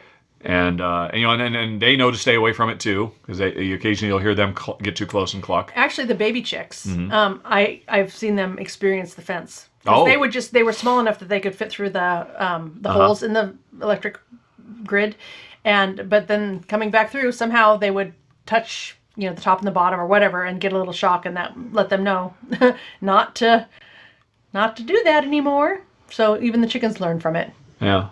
I mean, there's no way it can stop hawks or eagles or anything like that. I mean, were you just lucky and there aren't any around here? I don't think I ever see any hawks or anything, or any birds of prey. I do, and we've got some snaggy trees nearby that they can just perch on and keep an eye on. But I don't know, maybe the chickens are big enough that we don't have eagles or something in the area. Yeah.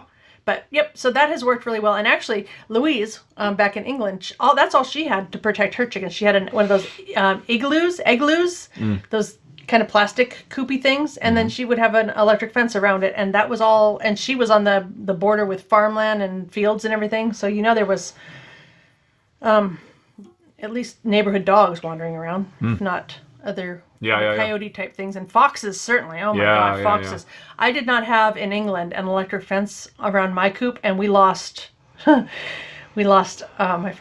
second flock to foxes. Yeah. a fox. A single fox, yeah. Yep, got in there and just killed them all. Yeah. So I would say definitely electric fence.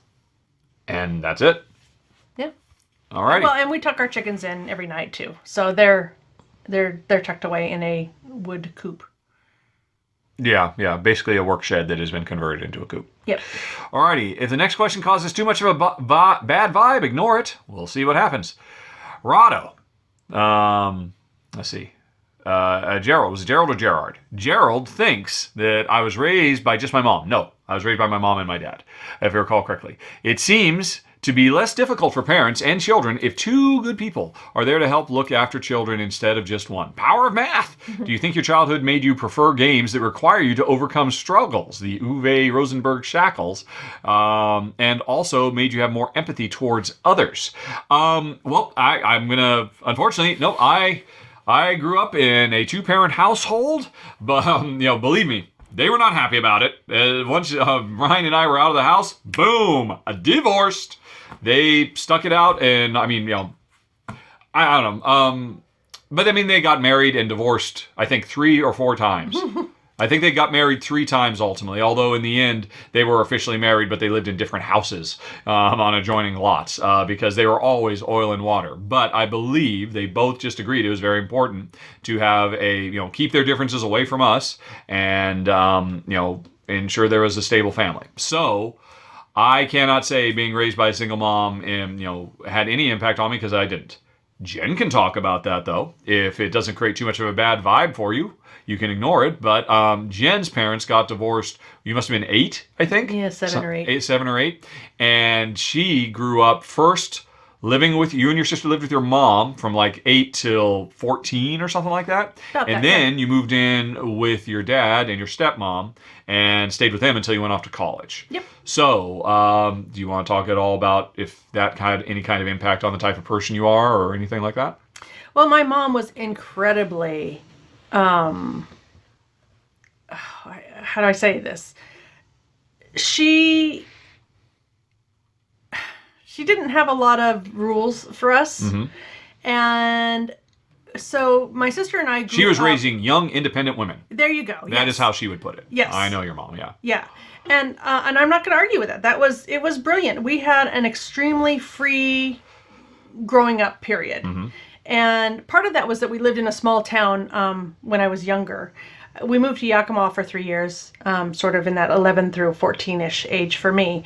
And Yakima was not quite as safe a way to do that but we grew up in Cheney, Washington before that. And it's just a little college town, very safe. You could walk everywhere and do everything. And, it was one of those childhoods where you could be out and you had to come home at dusk kind of thing. And your parents never given it another thought. Yakima was probably not as good an idea for that sort of raising of children, but on the other hand, no harm came to either one of us. Mm-hmm. So, maybe mom made the right decisions. She was a single mom. She always had at least 2 jobs. And I think we were, I'm going to say middle class, but maybe you would say more than that because you had a much poorer upbringing than I did as far as money in your life. Yeah. My family has had to file for bankruptcy at least twice when I was growing up. Yeah. We were so threadbare. Okay. But, we weren't because mom was working 2 jobs. Mm-hmm. My dad paid child support. Yeah. And he had a good job. So I feel extremely lucky that I had such a good childhood with very little concerns about anything really. We did, when we go to the grocery store, mom would say, we have $100 for this shopping, and we would count it up, as we were putting stuff in our cart. And so I do know the value of money, and that was taught to me early at a young age. So while I say I had a very nice upbringing, it wasn't that we were silver spoons or anything like that. Mom worked really hard, dad worked really hard. And we, as kids, we had jobs and we got an allowance. There wasn't any kind of free riding stuff going on, and everybody had responsibilities in the house. And mom's responsibility was to go to work and bring in the money, and our, So, where am I going with this? Just single momness. Yeah. Yeah. So I think she did a great job, and she is really the first generation of women to be able to do that. I'm not saying that the women in the 20s and the 30s and stuff weren't able to, but there was such a limited career path for women. And my parents grew up in the Adirondacks in pretty, well, I don't want to say sketchy conditions, but it was probably like trying to live in Agricola times. You know, they had to make stuff work. And I think my grandfather was a person that could fix anything, had that kind of universal knowledge about how stuff worked and could just make anything fixed. And so my dad knows that, my mom knows that, I was taught that. I fix stuff. And I appreciate that too. I don't know where I'm going with this. You're just, what kind of, I mean, the general question is, you know, growing up with a single mom, what kind of impact did that have on you? I mean, he asked specifically because he assumed I was. Yeah. Is that why because of my hardship in university, is that why I like it in games? And is that why I have, you know, a laser-like focus on empathy as the most important human attribute we can have? And all right, so obviously I couldn't answer that question. You kind of have. It's kind of helped you define who you are. Yeah. Alrighty, we can then move on. If I could have dinner and board gaming with anybody in the video game industry, who would it be? You can answer that too, Honey Pie. You know a few folks. Honestly, it'd just be my former coworkers, all the folks who I worked with over the years. I mean, I liked everybody I worked with almost 100%. There are a few folks I wouldn't want to have dinner with, but for the most part, it'd be great to see anybody and find out what they've been doing, because almost 100% after I've moved on, I moved on from them too. I have not seen anybody from Eidetic. I did that live stream with John Garvin about Siphon Filter a couple of years ago. Was it last year? That was fun. And it was nice just catching up and talking with him. I'd love to catch up with, I mean, I could list everybody. And I'm not going to start listing people because I will skip some people, and that won't be fair. But there is almost every single person I have worked with in the video game industry over the 20-some years I was there. I would love to get together with and catch up and see how they're doing. Do you have anybody who can think of, Honey Pie? I mean, you were obviously at arm's length from all of it. Would you want to hang out with Peter Molyneux and have dinner with him again? I mean, because you've actually had dinner with him on more than one occasion. I have. He's a charming person. Mm-hmm. Absolutely charming. Yeah, I don't know. I was friends with wives as, you know, kind of we went through various companies because you moved us around quite a bit. So I think that I met a lot of really nice people that way. Mm-hmm. But I don't know. I guess, yeah, I don't know. I'm one of those people that have a few really good friends. Mm-hmm. I don't have a whole wide variety of people that I keep in touch with. Yeah, and I mean, sure, there's thousands, hundreds of thousands of people in the game industry. I mean, and you can say, oh, do I want to hang out with Miyamoto? Or Miyamoto, or Kodama, or I'm trying to think of American, oh gosh, Full Throttle guy. Why can't I think of anybody's name all of a sudden? No, not particularly, because I don't know them. I'd want to hang out with the people I know and that I worked with. Alrighty. P.S. If we live in Ireland, we can meet up with Brenda Romero of Train and her husband, John Romero, Doom designer. They live in Galway. I did not know that. I never met... Actually, I did... I saw Brenda do her Train... You know, it wasn't a TED Talk. It was before the time of TED Talks. But it was effectively a TED Talk she gave at some video game convention, and that was absolutely amazing. And actually, Brenda definitely gave me some advice when I first started getting into board games, because I posted on Game Illuminati, which is a super secret video game developer only invite board, which you can't get in unless you get, you know, nominated and all of that. And when I started getting games, I said, hey, what else should I play? This pandemic thing's incredible. And I remember Brenda strongly recommended Dominion, so I got Dominion based off her, because at that point I was trying to just find more co-op stuff. And she said, no, you got to branch out. Trust me, the Dominion thing, that'll be great. And so that's my experience with Brenda. I should have had experiences with John Romero, because I was in Texas at the time he was, but we just never crossed paths. I'm sure it'd be interesting to meet them and hang out with them. Brenda is a fascinating person. I'm sure John is too. I'm sure they got great stories. But no, I would pass on dinner with them to have dinner with random junior artist number 3 on, you know, what game X that I worked on, just because, you know, I had a connection with those folks. Alrighty. Boopity boopity boopity boop. Hey, Matt H. says, during the R&R show, I mentioned that I really dislike Marvel's What If though I like the comics. Can I explain? Because Matt's on the other end. He just likes the concepts of the comics, but he thinks they somehow made the series quite interesting, although too short. I mean, Jen didn't watch it, so she has nothing to say. I mean, this is one of those times when you can go back to your laptop and stare off into space. Honestly, I mean, I love the idea of what if. Seeing how stories could have gone a different way, exploring different avenues, coming up with new combinations of stuff. I love that idea. And honestly, I could have loved the idea here too. But I mean, every single what if question that was asked was fascinating. I just thought it wasn't the concept. It wasn't the questions they asked. It was the execution. I thought the writing was terrible. I thought often it was anachronistic. They were using all kinds of phrases for characters from 20 years ago that were like phrases that are hot today. And I would look, did they say this 20 years ago? No, they did not say this 20 years ago. Just like little hip things. So those just kind of grated on me. And I thought the performances were universally just kind of flat and boring, which is amazing considering a lot of these actors, they got the original actors back for their roles. But I mean, I felt like kind of like they wasted their money on that because I can recognize Sebastian Stan, but he was so much more engaging as a live action actor. Benedict Cumberbatch is an amazing voice actor. What the work he did on Smaug, but the stuff he did for Doctor Strange, and he had a lot of really interesting stuff to work. Just felt kind of like, I'm just going to do this one afternoon really quick. It was all first take stuff. I didn't like the writing. I didn't like that every single episode didn't feel like it led to anything. Almost all of them just kind of spontaneously ended.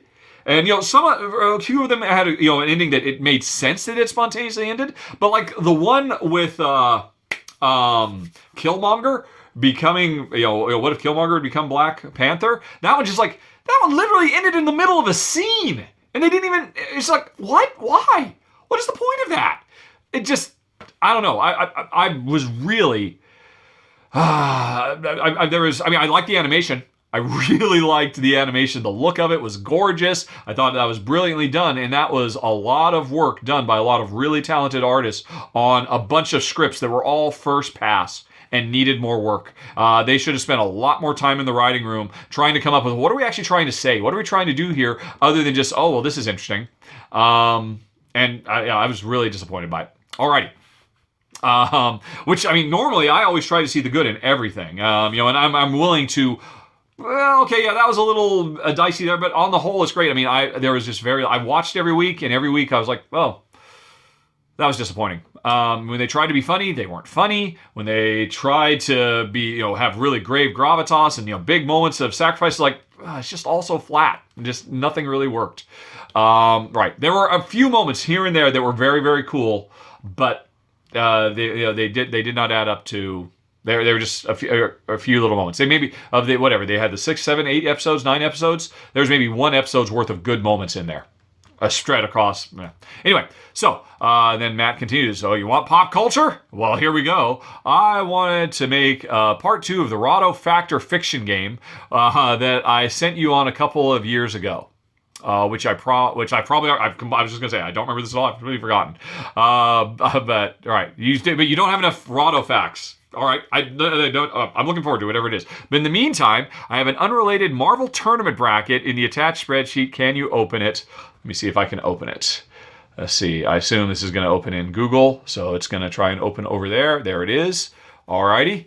So I have a knockout bracket I've got to do here. The rules. It's up to me to decide who wins each match, even if the internet would disagree. Bonus points if I tell us why or how. I can mix Marvel Cinematic or comic versions of characters. Characters don't have to be able to kill an opponent to win the fight. Okay, so this is who would win in a fight. Right. Alrighty.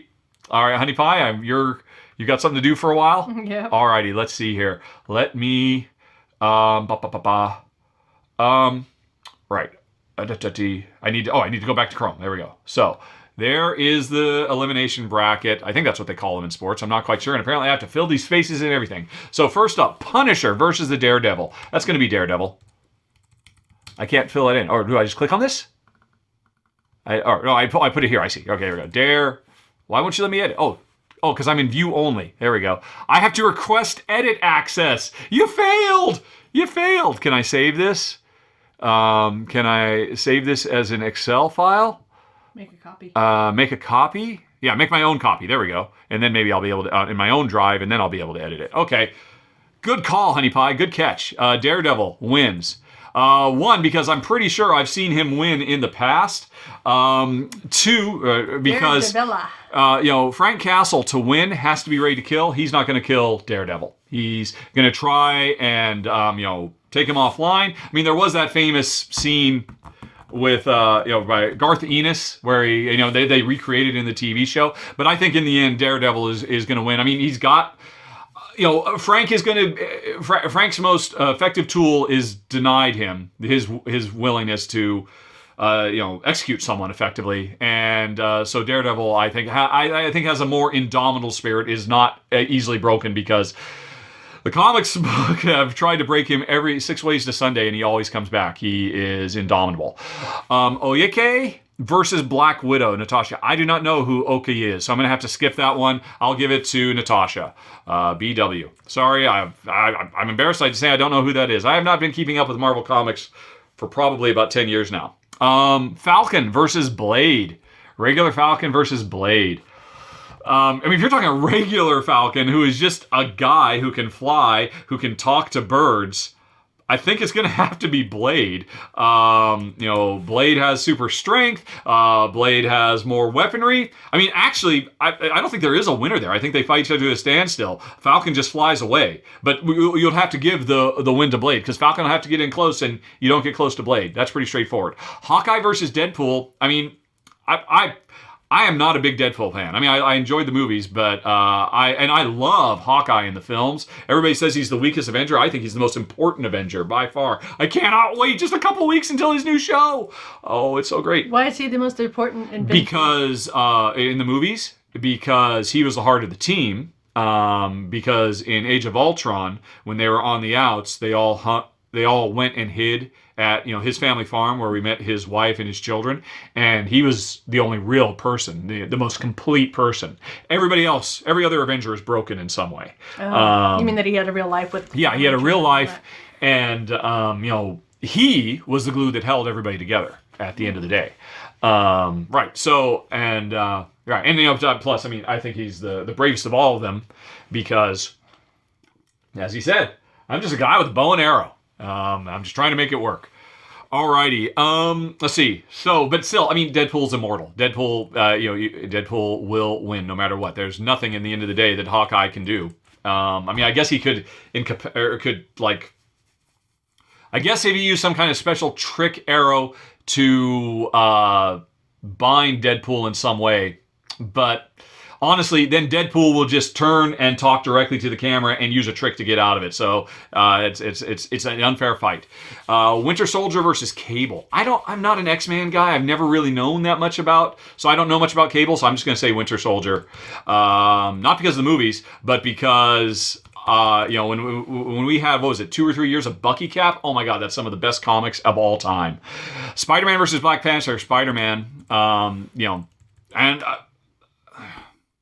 Yeah, Spider-Man. Just in terms of raw power, he's kind of would. Spider Sense. I mean, the Spider Sense doesn't really play much of a part in the movies, and I mean, Spider Sense can obviously be very selective in the comics, but if a writer wants somebody to win, Spider-Man's going to be the one to win, just because of sheer powers.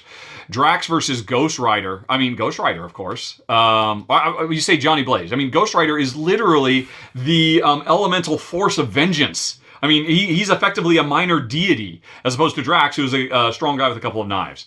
And Gamora versus Captain America. Captain America, of course. Steve Rogers is going to win because Steve Rogers in the comics has the most powerful plot armor of all. Steve Rogers can't be beaten. Alrighty. And then we got Daredevil versus Black Widow. I'm going to say Daredevil again for the same reasons. He is indomitable. Then we've got Blade versus Deadpool. Again, you can't beat Deadpool because he's literally immortal and he can talk his way to the camera out of anything. Winter Soldier versus Spider-Man. Again, it's Spider-Man. I mean, just in terms of raw power, the fact that if Spider-Man doesn't want to be touched, you can't lay a finger on him. And then Ghost Rider versus Steve. Ghost Rider, again, is a primordial force of vengeance. Although, I mean, I guess, I know people will say, well, but his spirit soul. Sorry for folks. Jen's literally just left the room. Sorry, I mean, this is not my fault. I'm trying to go through this as quick as I can. People will say, oh, the penance stare, which basically looks into the soul of everybody and, and incapacitates them. That won't work on Steve. Sure, fine. But still, Ghost Rider, putting aside that, is still a Hulk level force. And so it's going to be Ghost Rider's going to win all of this. I mean, that's like, but anyway, Daredevil versus Deadpool. At this point, Deadpool, I can see where this is going to come down to.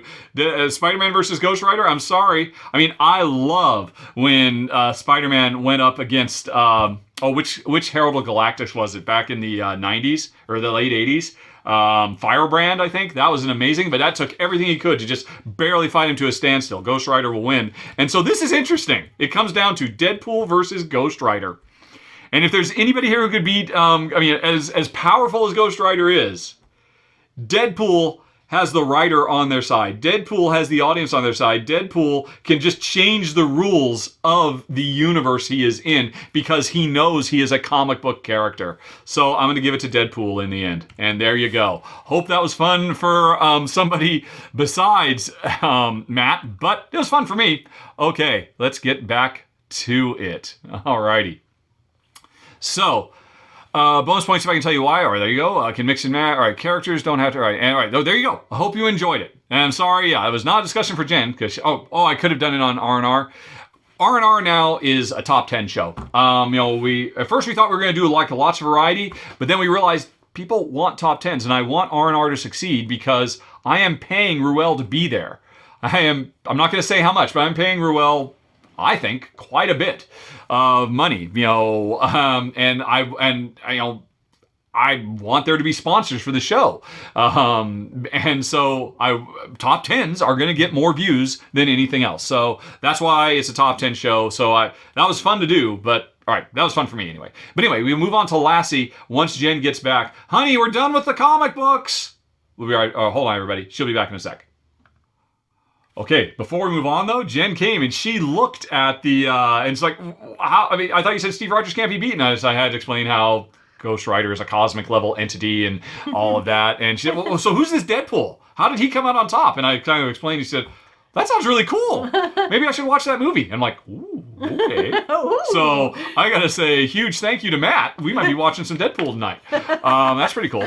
Anyway though, all right, so we're on to Lassie, who has a personal question. How passionate are we about board games now compared to our time in Malta? Of course, she's talking to me, or he is talking to me. I'm not sure they are talking about me, but I'm sure I'd like to hear Jen's thought about this as well. Context, Lassie's been following the video, the podcast since 2016, always enjoyed it, but Lassie seems to think that when we moved back to the state, my excitement and passion has been on a downward spiral and that the channel is mainly a job. Now, to be honest, the channel has always been a job for me. I started doing this not because, this will be fun. I started doing this because when I retired from the video game industry and Jen said, yeah, you can't buy $2,000 worth of games anymore every year. You can't do it if you're going to retire. Like, but I still want new games. Maybe if I do a show, the publishers will send them to me. But then ultimately over time, it turns out, we can't afford to stay retired. You got to go back to work. Well, maybe I'll try and make a career out of this. But it was always mercenary reasons I started filming in the first place. So that hasn't changed at all. Righty. Recent political agenda confuses you as a viewer. Distance content on the pod, and the distance of the content from gaming itself on the podcast. You miss the handheld camera. I know. You say, Lassie, it's just too hard. I don't know how I did that for that long. It's a muscle, and it atrophied, and it would take a long time to get back as good as I was. My passion and excitement for doing run-throughs has been a trademark of Rahdo run-throughs. I've loved, and sadly, it's not there anymore, and Shay doesn't have it either.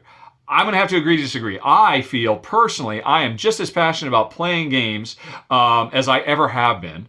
It's my favorite thing to do in the world. I wish I could do it more. I mean, I guess maybe maybe there's demonstrably less passion that I bring to the show because there is no choice about it. The fact that it is now it is something I have to concern myself with analytics, and I have to pay attention to my click-through rates and all that kind of stuff. I don't like any of that. I think I was definitely happier when I wasn't paying attention to that and I wasn't concerned about, I've had such an incredible fall. I mean, but 2016, I was just doing whatever, put the video up, never thought about it again, moved on to the next game. Now, because because I've got employees that are literally trying to make their living off of me, I have to take it much more seriously. And yeah, there's no choice about it. It's not like anything about the job has changed, but there's a level of pressure on me now that didn't exist before, and I have to take much more seriously. So I'm not, and maybe you're right. Maybe that bleeds into the videos. I don't think so. I tend to think I'm just as excited about a new. I mean, if you watch my run through for yesterday, I just filmed the video for the World of Warcraft Pandemic game, and if you compare that video side by side with the video I did for the original Pandemic, I don't know that you'd be able to tell the difference. I wouldn't be able to tell the difference in terms of the enthusiasm and the energy that I bring. I don't think that's changed at all. But maybe you're right, and I just don't see it. I'm kind of close to it. But I'm also the one who's in my head, and I know how I feel, and I can assure you, I very much enjoy games. In fact, if anything, I probably enjoy the act of filming now more than I ever have, because I've got this setup. I've got permanent cameras. I can just instantly do cuts between different things. I don't have to worry about sound anymore. I've gotten into the habit of doing lots of solo run-throughs, which are so much more fun. Every time I get the chance to play it solo, I'm literally having fun playing, as opposed to if ever I'm doing a multiplayer. I'll tell you right now, between you and me, Lassie, I've never had fun doing it. It's a work. It's a performance I'm putting on, and I guess there's an inherent enjoyment. Anybody enjoys doing something they're good at, and I think I'm good at what I do, so there is that level of enjoyment. But now, when I play a solo run-through, I'm literally just having fun because I'm actually playing the game. I'm still doing everything I do to try to ensure that I'm demonstrating the game, so I'm making choices, and so I always have to have my producer hat and my director hat and my editor hat on all at the same time. But it has never been more fun for me to film than it is with this setup right here. So I'm not quite sure what you're picking up on. But I will now throw it over to Jen. Honey Pie, has your passion, not about the show, but about gaming in general, has it changed since our return to the US of A? I should have been prepared for that question. I gave you all the time in the world, and I warned you I was going to ask you. I don't think so. I think you've just gotten better and better at choosing games to introduce me to. Yeah. That I think I actually enjoy it more now than I did before because, like when we were in Malta, you were saying yes to a lot of things. Yeah. And now... Yeah, there were a lot more misses. Yeah. Yeah. Yeah. So I think, yeah, no, what would you say, the enjoyment is down? How passionate are you about board games now compared to our time in Malta? Yeah. That is the question. Gosh. And Lassie, I think, is actually a male name. I'm pretty sure, not a female name. Okay. Don't know. Now that I think about it. Okay. So I'll just stick with they. Always a safe one. Yeah, okay. No, I think I'm actually happier doing things now than I was in Malta. Although I think I've got less time now than I did in Malta. I was going to say, yeah. It seems to be harder to get you to the table nowadays than it ever has been before. Why is that? I think it's because I just really want to play with glass. Mm-hmm. And for some reason, there just seems to be a lot of other distractions in our lives. Yeah. And I don't... Like my mom. Well, she wasn't going to name it, but yes. Well, okay, no, I want to be with my parents too. Yeah, of course, your parents are nearby. That was one of the reasons it wasn't just my mom. We moved back for your parents too. Yeah. Absolutely. I mean, I just spent all day Thursday. Yeah. Driving down there. And we couldn't have been playing games. Yeah. But that is part of the reason we moved back here. So I do not regret that even one iota. So I'm not sure. Okay. But also, I have so much stuff here to play with, new colors and new everythings, and I've taken classes, and there's just so much. I feel like my glassy universe has expanded so much. Because in Malta, you could very well, I would not be surprised at all if you were literally the only glass lamp worker in the entire country. Do you think that's possible? It's a country of what, 400,000 people. Yeah, no, I know there's at least a couple of other ones. Oh, because did you ever meet them? Oh, well, I would just go into stores and I would see lamp work. So somebody had to be making it besides you. I know there was one lady in Victoria that was doing it. So on Gozo even, there was a lady. Well, why weren't you hanging out with her? That's a good question. Yeah. Your universe was right there. I don't know. I don't know. You could have started the Glass Lamp Worker Association of Malta. I could have. And that would have taken your time away from actually making the glass. True. So, I don't know. That's interesting. Yeah. I don't know. I feel like time is ticking and we're getting older and I want to, like with my eyes not working so great for the last couple of years. It's just maybe that too. I mean, it's just been, I don't know. Anyway, I think I'm just as happy, in fact, more happy to play games now. Yep, okay. Okay. Cool. All right, well, there you go. You're wrong, Lassie. But anyway, then you had a game question too, which I should have put in the game section, but I'll just mention. Have I covered the World of Warcraft pandemic game? Yes. You'll see that video next week. As I said, in my example from before. Alrighty. But I put it down here because...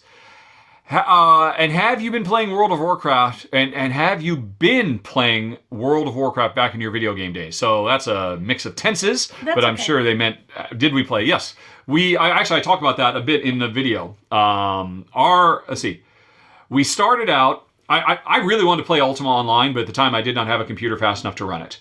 But I did start playing EverQuest with coworkers, and I have no idea how Jen got roped into it. Why did you start playing it? I'm sure you wanted me to play with you. Yeah, I mean, it's true. We were always looking for games to play together. Yeah.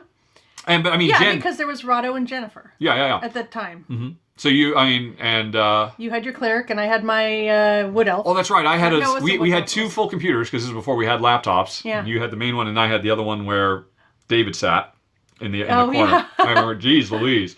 Memories before laptops were so relatively cheap and easy to get. Yeah.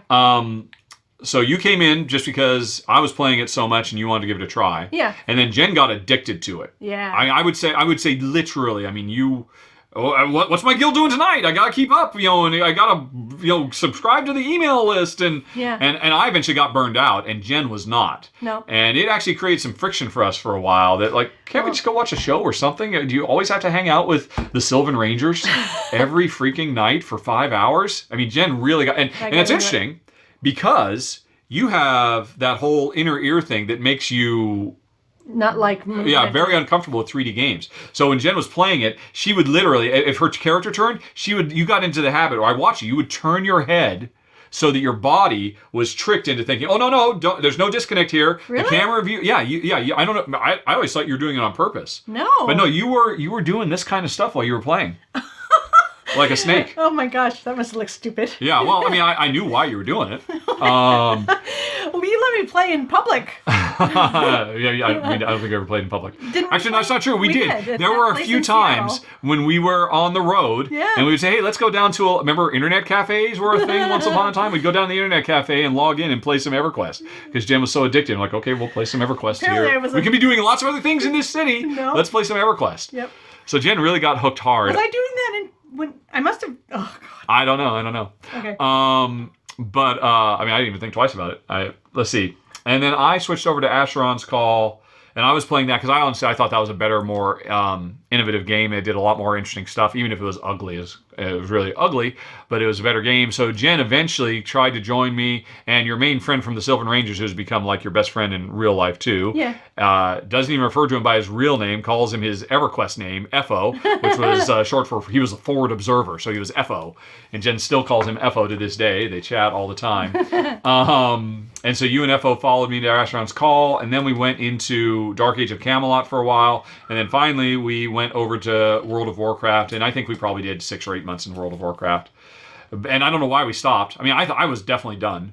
And I don't know why you and FO stopped, though. I think I was just tired of sitting at a computer for so many hours that because also I was a graphic designer at the time, so I sat at the computer for work, and then I sat at the computer for hours at night. Yep. So that was our MMO story, and we got out of WoW and never went back to anything. Alrighty, Ethan. But part of what was so great about EverQuest was the Sylvan Rangers. I felt like I had a community there. I had people I could play with. Yep.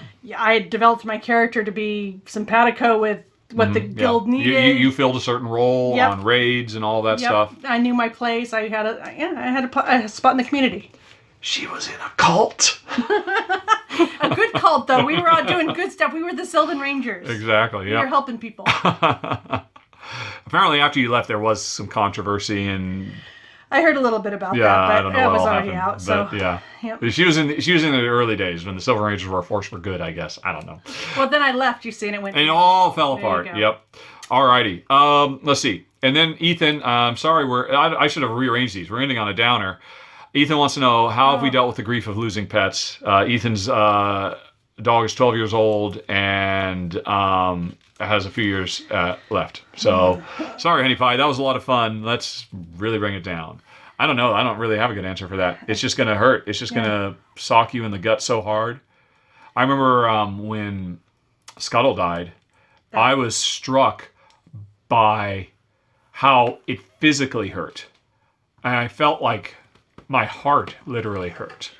And I'm not going to go there. I don't want my whole day to go down. Yeah, I don't. So, there's nothing you do. There's nothing you prepare. You just know it's going to happen, and you just have to focus on all the good. And you're grateful that you had the 12 or 15 or whatever years you get with them, and you just have to keep that in mind. Yeah. And love them so much as they get older and they start failing, because they just need your love so much even more than...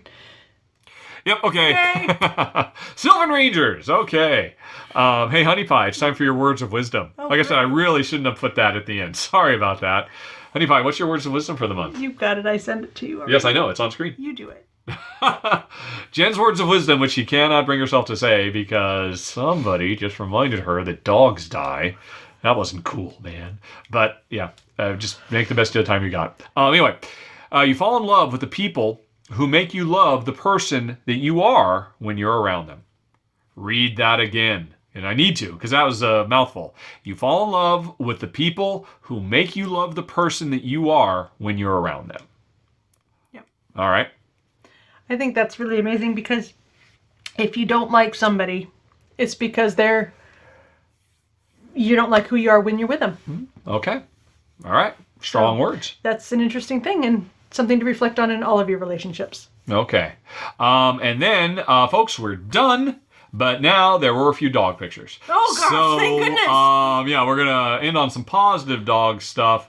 And if you're listening, you don't get to see them. But as always, there's a link. If you're on the podcast, there's a link to this video. I used to put all the dog pictures at dogs.rahdo.com. But now that I'm just putting them at the end, it's very easy just to skip to the dog portion of the video on YouTube. So you can see the dog pictures. There are only a few. Folks, more dog pictures. Please. But otherwise, thanks for watching and listening. And cats. And cats. And guinea pigs. And guinea pigs. And parrots and whatever you got. Whatever you love, we want to see it. Yes, exactly. And thanks for watching. Talk to you later. So long. Bye-bye. And now to the dogs. Alrighty, first of all, although I forgot, it's a sad one.